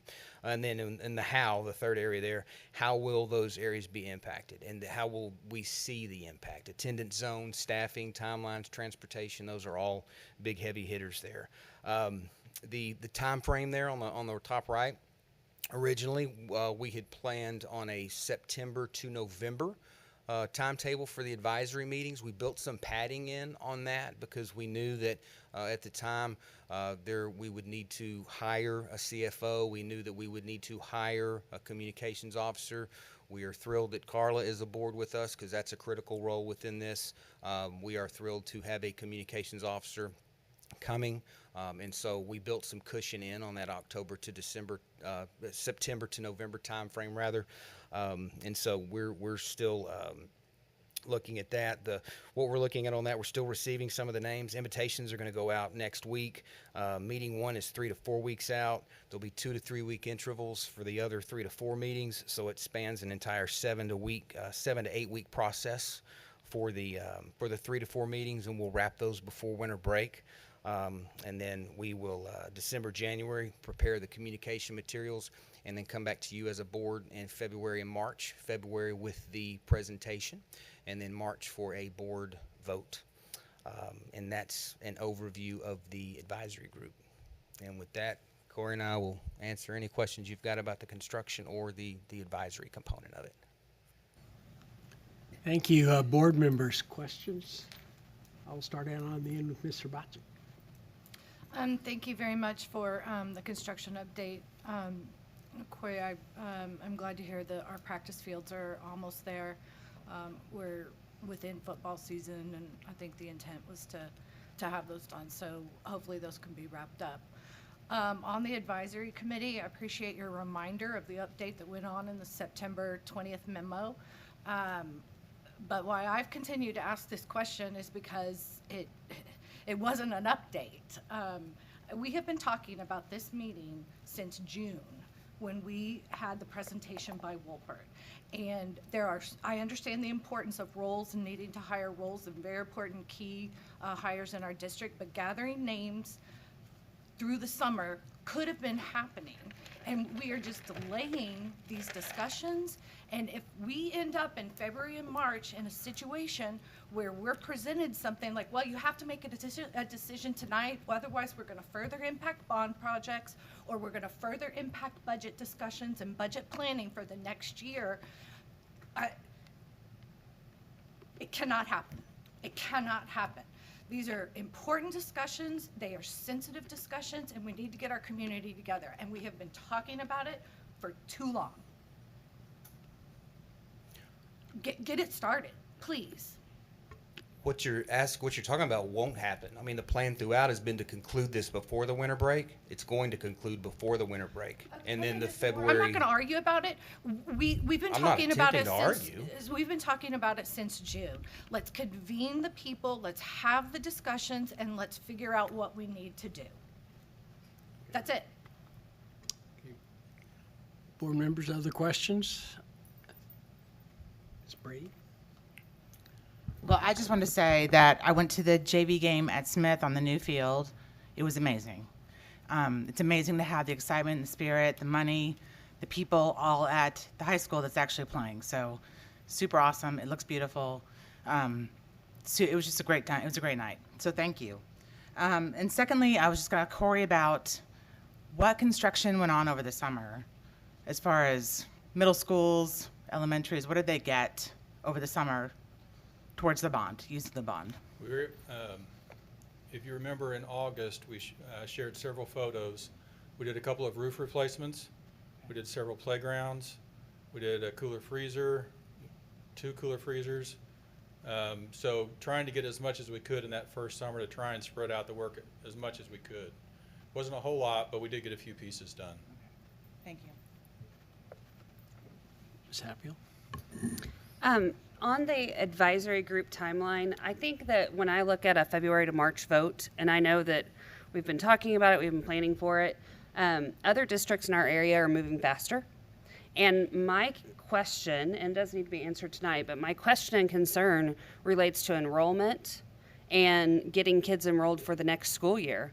And if we don't vote till March, and some serious decisions that impact the things that you have on the how of attendance zones, staffing, timelines, and transportation are coming, that feels really late. And so while I understand that that's been the timeline we've been targeting, I would like to see something that shows the plan after March. Because at the way this is trucking along, this is going to impact enrollment. We're going to have community members that are wanting additional answers. So I know the communication materials, we've got December, January, but I guess I'm wondering, like, is that communication for the vote and the changes, or is that communication on the after impact? I just feel like there's some gaps in understanding exactly what those timeframes mean. Yes, ma'am. The communication materials that you will have, that we'll create December, January, what you'll receive as a board in February and March will entail essentially everything that you're asking for. I mean, we visited with, Richardson ISD was really the first in the area to kind of go about this. And so we went and met with them at the beginning of the late spring, early summer, and talked through their timeline, talked through their processes. And we have structured a lot of that in line with what they put together. And so what we will bring to you as a board will essentially summarize everything that you see planning up to that point, and then the plan moving forward, attendance zones, boundaries, everything that you would see, that you would vote on. It's not a vote for just to vote on. It's a comprehensive package that you would receive in February to look at, review, and then vote on in March. Okay, thank you. So that's the vote for the changes to facilities, but I'm asking about the impact to other departments, because what I feel like I'm hearing is a silo. Is a what? I'm sorry? A silo. This department is working on this train, and are we cross-communicating with our timeline and how it impacts other departments like student services? And that's just the way I see it. So I just want to put that out there, that it would be great to kind of have a little bit more meat behind the bones. Okay? The questions I have to Mr. Blackburn. One relative to utilizing the Watton Center for a logistical planning area. Is that going to be the hardscape parking lots? No, or sir. Okay. No, sir. It's the area north of the parking that's not been improved. Got it. Okay. We've used it for that sort of thing before, and it hasn't been a problem, so we feel like it'll be okay. Great. Yeah, because parking is pretty tight Yes, over sir. there if we on big events. The second question: are you doing any work with construction firms, architectural firms, those that need relative to pre-planning. We've got a major strike coming, and I'd sure hate for us to get into the summer and not have material. You know, if we begin to pre-plan and stage material so that we can get a jump start on any of that.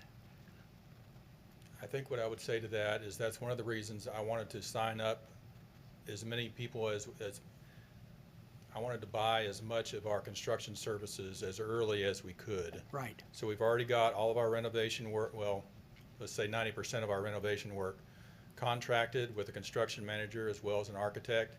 We're getting ready to contract some of the new construction work that we can go ahead and start. So we've got the players on board. They'll be signed up, they'll be under contract, and we'll expect them to manage those logistics issues for us. Great. The more the merrier. Yeah. Yeah. Board members, any other questions? Gentlemen, thank you for your presentation.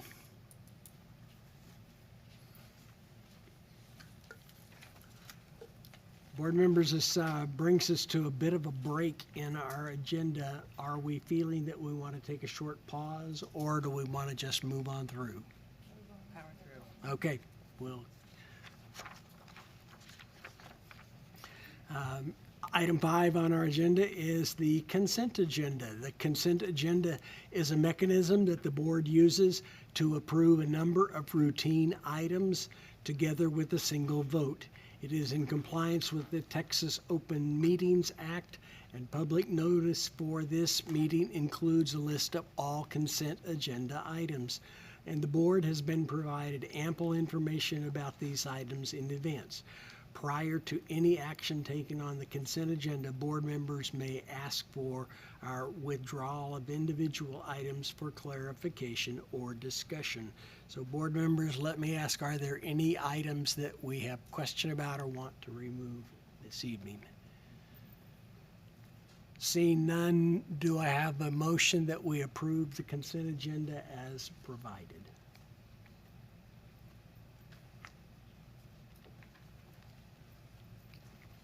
I make the motion that we go ahead and approve the consent agenda as presented. Have a motion from Ms. Brady to approve the consent agenda. Is there a second? Second from Ms. Benavides. Board members, is there any discussion? Seeing none, I would ask that we take a vote for that. All in favor of the consent agenda as presented, please raise your hand. Any opposed? Ms. Canada, that vote passes 7-0. The next item on our agenda is the discussion items that require or are listed as possible for action.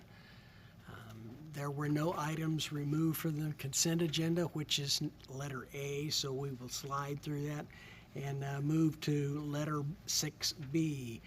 Consider and approve board approval resolution for funding. We have looked for a period of time at a possible resolution because we feel that in today's educational environment, the opportunity to make a public statement to our staff, teachers, and other staff about their value and to make a recommendation for the legislature that is coming up, that we would put together a proposal as follows. To make a motion on this, we need to have someone read this resolution. Do I have a volunteer?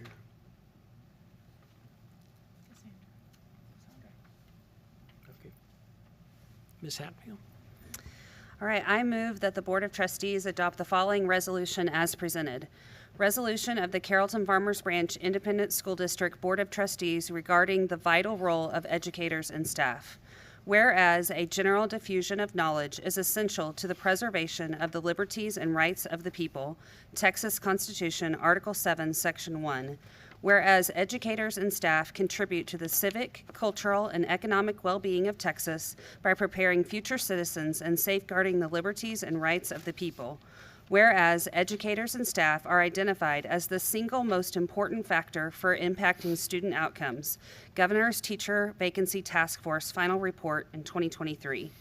Whereas the great educators and staff are instrumental in creating great schools, which in turn foster great communities, making the retention and recruitment of both educators and staff paramount, not just for the students, but also for the broader community. Whereas the Governor's Teacher Vacancy Task Force in 2023 highlighted that salary increases have not kept pace with recent inflation rates, contributing to educators and staff leaving the field. Whereas the Governor's Task Force recommended increasing the basic allotment to enable schools to offer substantial compensation and benefits to address retention and recruitment issues. And whereas, despite entering the 88th legislative session with a historic $32.7 billion budget surplus, the state has failed to allocate sufficient funding to provide much-needed pay raises for educators, addressing skyrocketing inflation of more than 17%, address underfunded mandates, and update the basic allotment, which has remained unchanged since 2019. Now, let it be resolved that the CFB ISD Board of Trustees and Administration recognize and acknowledge the invaluable contributions of our educators and staff to not just our community, but to the state of Texas and its citizens. That the CFB ISD Board of Trustees and Administration are committed to recruiting, supporting, and retaining our excellent educators and staff, and will continue to seek ways to reward and incentivize them, which includes increasing compensation and benefits. That the CFB ISD Board of Trustees and Administration strongly urge the Governor and the Legislature to fulfill their constitutional duty to make a suitable provision for the support and maintenance of an efficient system of public free schools. Texas Constitution, Article 7, Section 1. That as part of this bold action, the Governor and Legislature support our hardworking educators and staff by increasing the basic allotment to a level necessary to address pay disparities and offset inflation, ensuring significant increases to all educator and staff salaries. Be it further resolved that the CFB ISD Board of Trustees and Administration share a unified message on this issue. CFB ISD prides itself on being a destination for excellence. Therefore, the Board of Trustees of the Carrollton-Farmers Branch Independent School District respectfully requests that the Governor and Legislature increase the basic funding allotment to provide much-needed pay raises for our teachers and staff and to address inflationary cost pressures, ensuring that Texas public schools continue developing well-rounded citizens and create a workforce. That, as part of this bold action, the Governor and Legislature support our hardworking educators and staff by increasing the basic allotment to the level necessary to address pay disparities and offset inflation, ensuring significant increases in all educator and staff salaries. Ms. Hatfield, thank you for that. Good job. Board members, are there any questions or comments? Yes, Ms. Rojas. Before I second this motion that Ms. Hatfield just presented, I would like Mr. Shackman to make the request that our legislative committee meet sooner rather than later. We have this session that's coming up. We have to set our priorities. Everything has to get on the books sooner rather than later. So, having said that, I second Ms. Hatfield. Okay, we don't have an actual motion yet, but we will get one, and then I'll let you second it as well. I made the motion at the beginning. So I move that we adopt the resolution as presented. Okay, thank you. And then it is seconded by Ms. Garza Rojas. Okay. Any discussion? Okay, board members, all of those in favor of this resolution, please raise your hand. Ms. Canada, that is passed 7-0.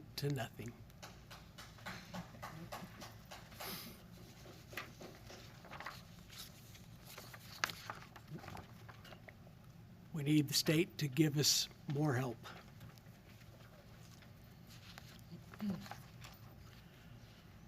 Next item on our agenda is item C.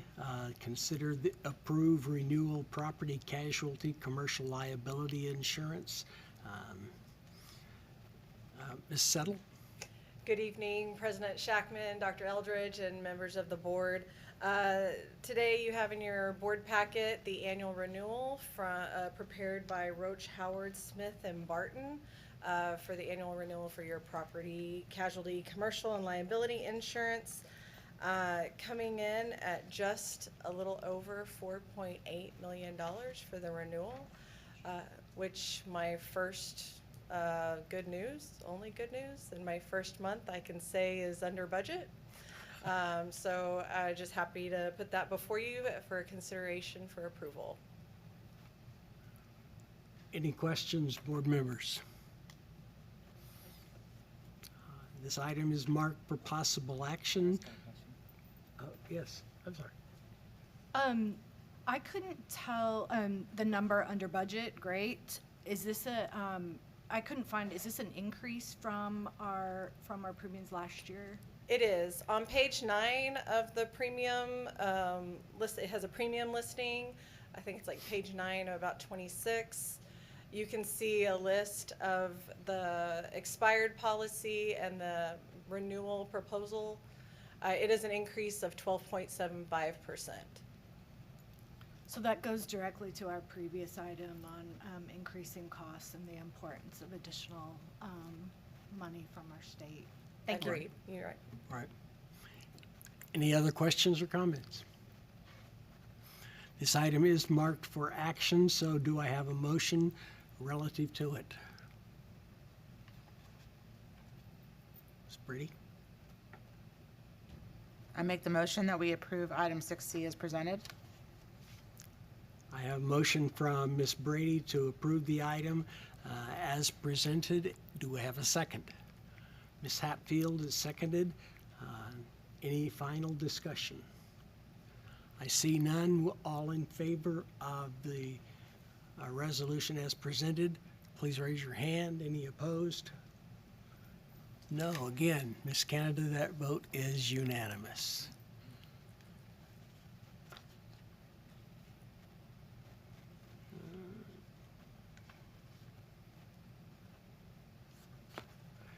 The next item on our agenda is 6D. Consider approval of an order by the Board of Trustees of the Carrollton-Farmers Branch Independent School District authorizing the issuance of Carrollton-Farmers Branch Independent School District Unlimited Tax Refunding Bonds, Series 2024, levying a continuing direct annual ad valorem tax for the payment of bonds, prescribing the form, terms, conditions, and resolving other matters incident and related to the issuance, sale, and delivery of the bonds, including the approval and distribution of an official statement contract complying with the letter of representations on file with the depository trust company, delegating the authority to certain matters of the Board of Trustees and district staff to execute certain documents relating to the sale of bonds and providing an effective date. This motion will require special verbiage, and we'll look at that in a moment. But are there any questions about the matter? Okay. Dr. Shackman, I have invited the financial advisor from RBC Capital to give us a short presentation to better inform the board about the strategic action here. Thank you. Sorry for all the verbiage. There's a lot of words. Well, good evening to everyone. Again, I'm Derek Honey with RBC Capital Markets, the financial advisor to the district on its bond and debt matters. I also have Austin Spence, who works with my firm, and then we also have Melissa Leal from Cantu, Hardin, Montoya, who is the district's bond attorneys. So I have a quick presentation here I wanted to go through with you all that goes over a potential refinancing opportunity. And you'll see the word refunding through this, and that's sort of our fancy word in the bond world for refinancing. Really what we're talking about is very similar to refinancing your home mortgage. older debt was issued at higher interest rates. Rates have come down, so we simply refinance at a lower rate and produce lower payments for the district. So I've got here on page 2 just a summary of the district's outstanding debt, roughly 10, we call them series of bonds that were issued over a period of years, in this case 8 years or so. Some of these bonds were refinanced, and if you see the top two at the in yellow there, the Series 2015 and Series 2015A bonds, those are the bonds that we're targeting for refinancing, and there's a reason why we're looking at those. If you look at the third column from the right, it says first call date. School bonds are typically sold with a 10-year call option, meaning you can either refinance them at that point or redeem them with cash if cash is available. But you can see that date of February of 25. Once we get in with 90 days of that call date, we can actually refinance these bonds at tax-exempt interest rates. So that's really spurring this. On the bottom there, we show you the district's outstanding debt profile. And really what drives this as well as interest rates, and as you've probably seen in the news 2 weeks ago, the Federal Reserve cut short-term interest rates for the first time in almost 5 years, and that is certainly driving rates lower. We think that may continue. We do think there's a limited movement in the future because the markets are kind of already pricing in those cuts that the Fed is expected to make. And if you look at the top left, there's a blue bullet point there. It says Fed funds futures are currently pricing in 75 basis points of interest rate cuts for the remainder of the year. So we've come down 50 basis points. We're expecting another 3/4 of a percentage point, so that should help us in our cause of potentially refinancing. I always show the board this when I come out. This is a historical look at municipal interest rates, and it goes back to 1961, the bond buyer index, and the yellow bar is where we are today. And you can see really only pre-1967 and then the extreme lows of 2020 through 22 have rates been lower than they are today. So the bottom bullet point summarizes it there that today's 3.81% level is lower than 78% of historical rates over the last 60 plus years. So a good time to be issuing debt still or refinancing debt. So the scenario we're looking at is refinancing those 2 series of bonds and to create level debt service savings, and that amortization, we won't extend the amortization at all. We'll keep the same structure.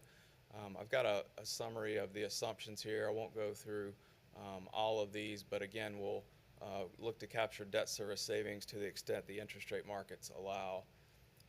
On page 6, we have a snapshot of the savings summary in the current market, and again, this moves every day and even intraday. But if you look on the left there, we would propose refinancing $16.825 million of outstanding debt. The current rate on those bonds is 3.533%. The refunding bonds, the new bonds we would issue, would be just over 3%, so a little over a half a percentage point savings. That would produce $437,000 roughly in debt service savings, which is about $62,000 a year. And on a present value basis, what do those dollars mean to us today? It's right at $400,000. And then below that, you can see what would happen with a sensitivity if rates went down 25 basis points. The savings would go up to $564,000. And then conversely, if they went down, the savings would go down to $240,000. So again, this moves until we get into a position to actually execute the transaction. But on an overall basis of the size of the district's INS budget, it's relatively small, but every dollar matters, and we hope to be able to capture these savings and lower your payments somewhat. The last page here is just a projected timeline. With the board's approval tonight, we would kind of start this process in earnest and apply for a credit rating and get everything in order with documents to be able to actually sell the bonds late October. That's when we go to investors and actually lock in the interest rates, and then hopefully close the transaction November 19th, which is the first day we can actually do it pursuant to federal tax law. So that's sort of a summary of the opportunity. You have a long legal document in front of you for action. There are some blanks in that. Those blanks will be completed when we actually finalize the transaction. What you're actually doing tonight is delegating the final authority to finalize this transaction to Dr. Eldridge and Mrs. Settle, because we have steps to do before we can actually lock in everything. So I'm happy to take any questions on the opportunity. Board members, any questions? You must have done an excellent job. You got one. I just want to confirm, you said it does not change the maturity scheduled dates? Yes, ma'am, that's Okay, correct. Okay, thank you. Other questions? Okay. This item is marked for action, and there is special language involved. If someone is will make a motion for us using the special language. Cassandra? I move that the Board of Trustees adopt an order authorizing the issuance of Carrollton-Farmers Branch Independent School District Unlimited Tax Refunding Bond Series 2024 pursuant to a delegated sale. Thank you. I have a motion on item 6D. Is there a second? There is a second. Ms. Brady. Any final questions or discussion? Then I would call for a vote and ask all those to show that they are in favor of the passage of 6D. Please raise your hand. Got that, Miss Canada? Any opposed? That passes 7-0. Thank you, Ms. Settle. Thank you all. And thank you so much.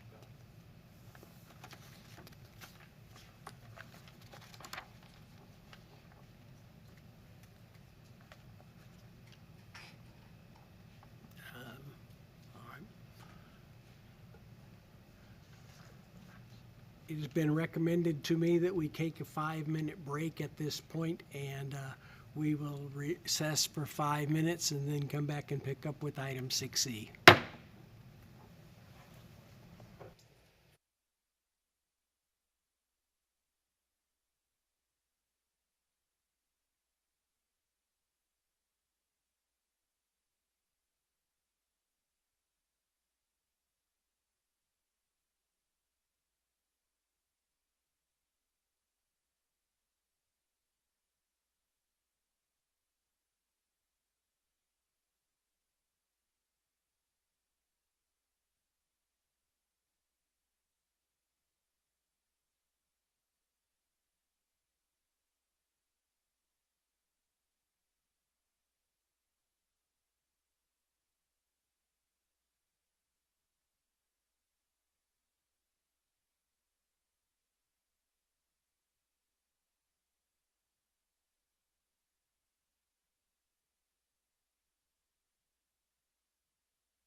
I call back into session this October 3rd meeting of the Carrollton-Farmers Branch School Board.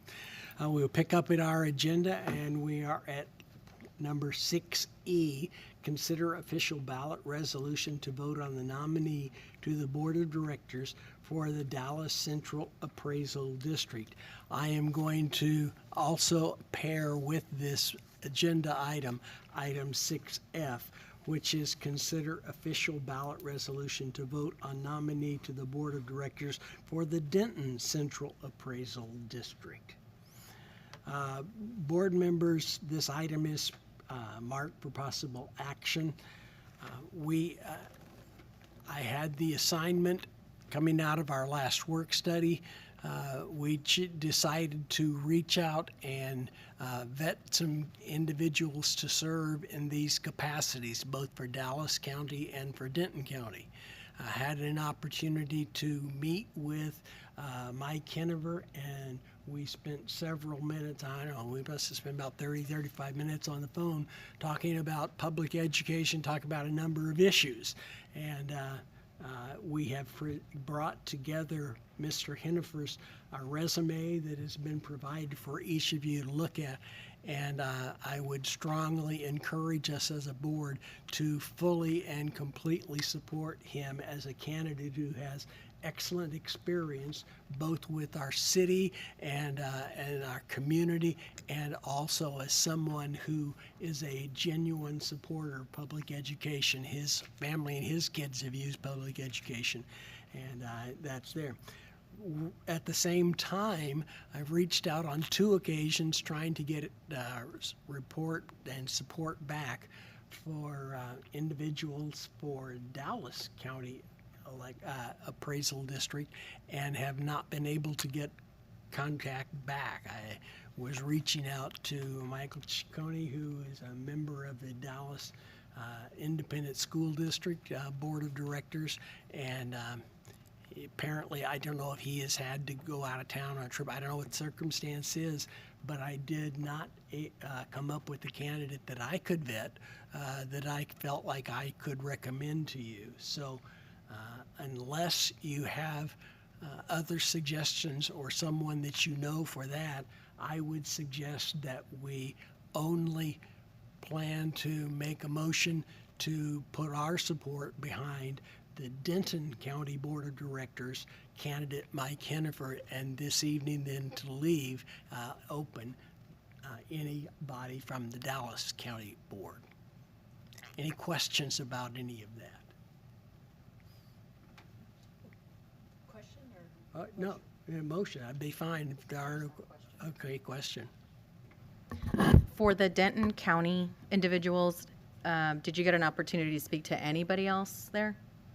He was the one, when I made contact with several different individuals looking for names, his name came up multiple times, and he actually reached out to us. Okay. Anybody else? No. Mr. Bocci.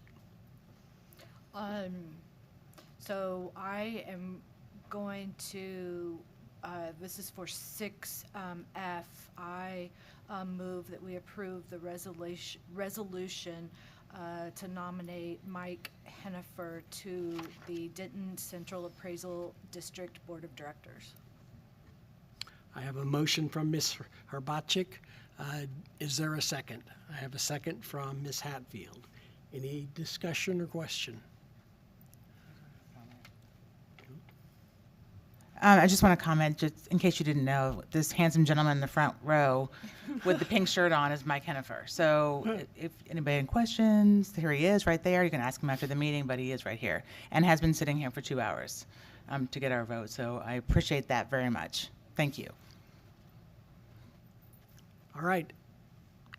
Board members, this item is marked for action. We have a motion that has been seconded. Do I have let's vote together.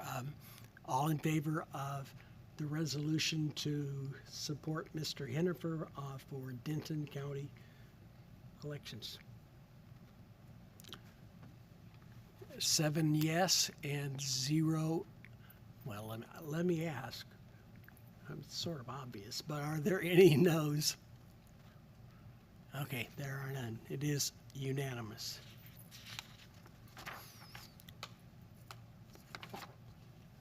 I don't live in Denton County, or I'd ask you to lower my taxes.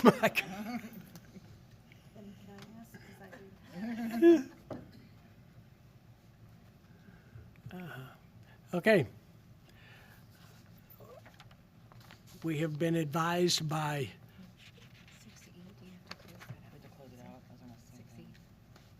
yeah.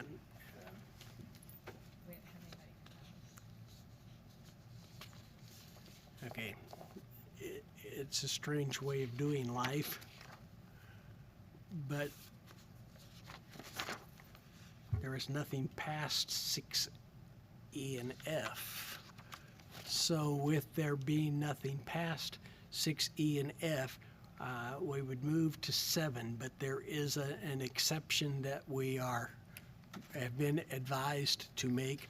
Apparently there was someone that had submitted a form for audience for guests, and anyway, we are going to back up to that item 3 before we close out this part of the meeting, and we are going to move back to give that individual an opportunity to speak to the board for their allotted 3 minutes. Of course, as always, we ask that they not speak about individuals that are not their own family members, and all of the details that apply normally to audience for guests will apply to this relative time. So, Mr. Ornelas?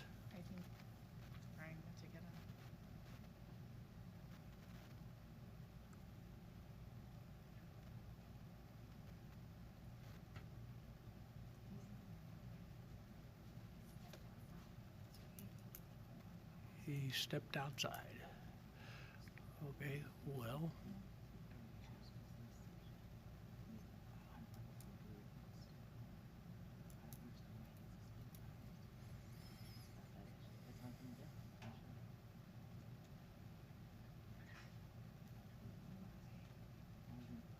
He get me.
Mr. Ornelas, are you advised of the fact that Thank you. Your time has already started? Reclaiming my time. Okay.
My name is Nicholas Ornelas, and I'll just read a text that I just received.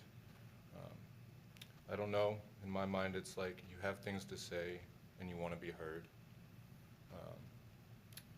However, I kind of get it's because people are going to do whatever they want to do, including not listen. And while I usually agree with all of her statement, I'd be lying if I said that tonight was the case. That was the same case. I know people are listening intently, hoping and praying that I say the wrong thing. That's the end of your time. Thank you.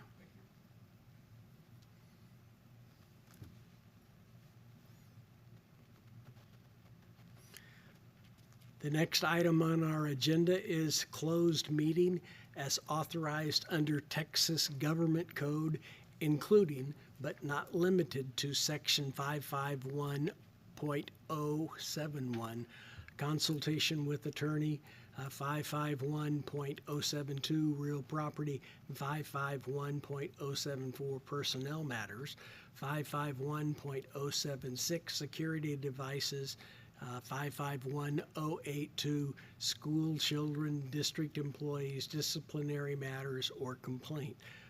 551.0821, personally identifiable student information. Or finally, also 551.084, investigation. Pursuant to sections 551074 and 551082, Texas Government Code hearing on Level 3 Employee Grievance Appeal of Nicholas Ornelas and deliberation regarding the same. Pursuant to Texas Government Codes, also their deliberation and discussion regarding personnel. The next item on the agenda is item 7, closed meeting as authorized by the Texas Government Code. The board will now move into closed session. Tonight, because of a couple of circumstances that have arisen, the board needs to remain in this room, and we're going to ask that our meeting be suspended for community or other participation. We will shut off the video feed, and we're going to clear the conference room so that we can establish the closed meeting as authorized by government code. Thanks for your attendance and perseverance. We'll be back after this for a short recess. Whether any of you will have chosen to stay or not, I doubt, but we are going to move to make that change. So we're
Okay, here we go. Okay,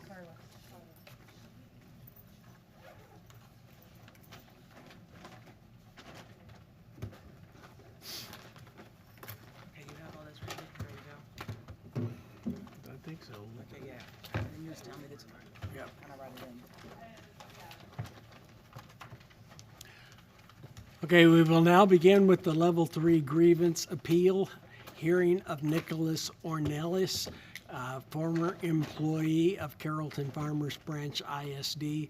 This hearing is being conducted in closed session as previously announced in the open session. The time at the start here is 9:09 p.m. A record is being made of the proceedings before the board in the Level 3 appeal. In order to provide the most accurate recording possible, an audio recording is being made. Please avoid talking while others are speaking so that the records will accurately reflect the proceedings. I'm going to call out the names of each board member present and ask each one of you if there is any reason that you cannot participate in considering and making a decision about this grievance.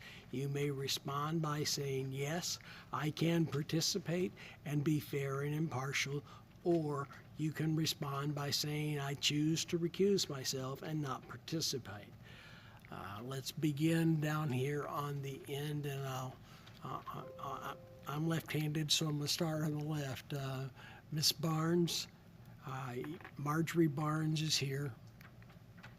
Can you know?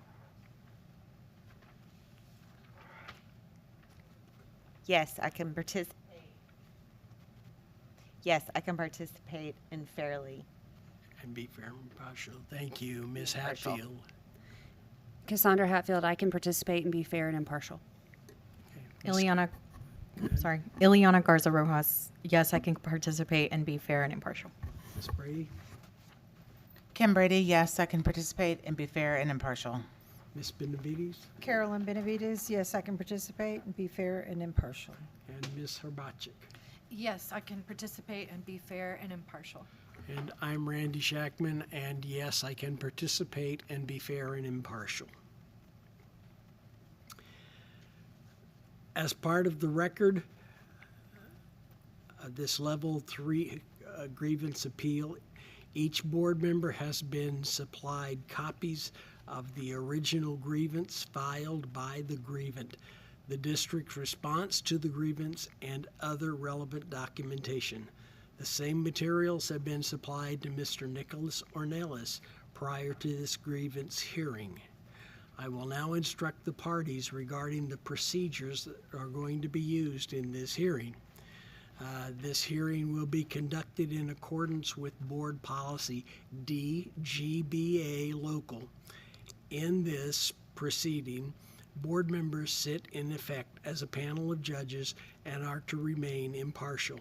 This is a grievance appeal presentation and not a formal evidentiary hearing. There will be no questioning or cross-examination of adverse witnesses, and other parties are to direct questions to the board or to one another. Mr. Nicholas Ornelas will make his presentation and discuss any documents or information he believes are relevant and that should have been previously provided with this grievance. Mr. Nicholas Ornelas should develop the record as fully as he deems appropriate. The administration will then be given an opportunity to respond. Note that the parties are limited to their presentations to the information and documents included in the packet of information provided to the board, and no new documents or information is to be presented or considered by the board tonight. After both sides have completed their presentations and rebuttals, board members may ask such questions of the parties as will aid their understanding of the grievance or the administrative response. If any board members have questions, however, I request that they refrain from interrupting or asking such questions until each side has finished its presentations so that we can maintain an accurate record of the time being used by each party. Mr. Nicholas Ornelas will be allowed 15 minutes to make his presentation. The administration will then be given 15 minutes to respond. Each of the parties will then be provided 5 minutes of rebuttal. I have asked Board Member Secretary Kim Brady to keep time for us, and I would request that as keeping time, if you reach 1 minute left, that you would record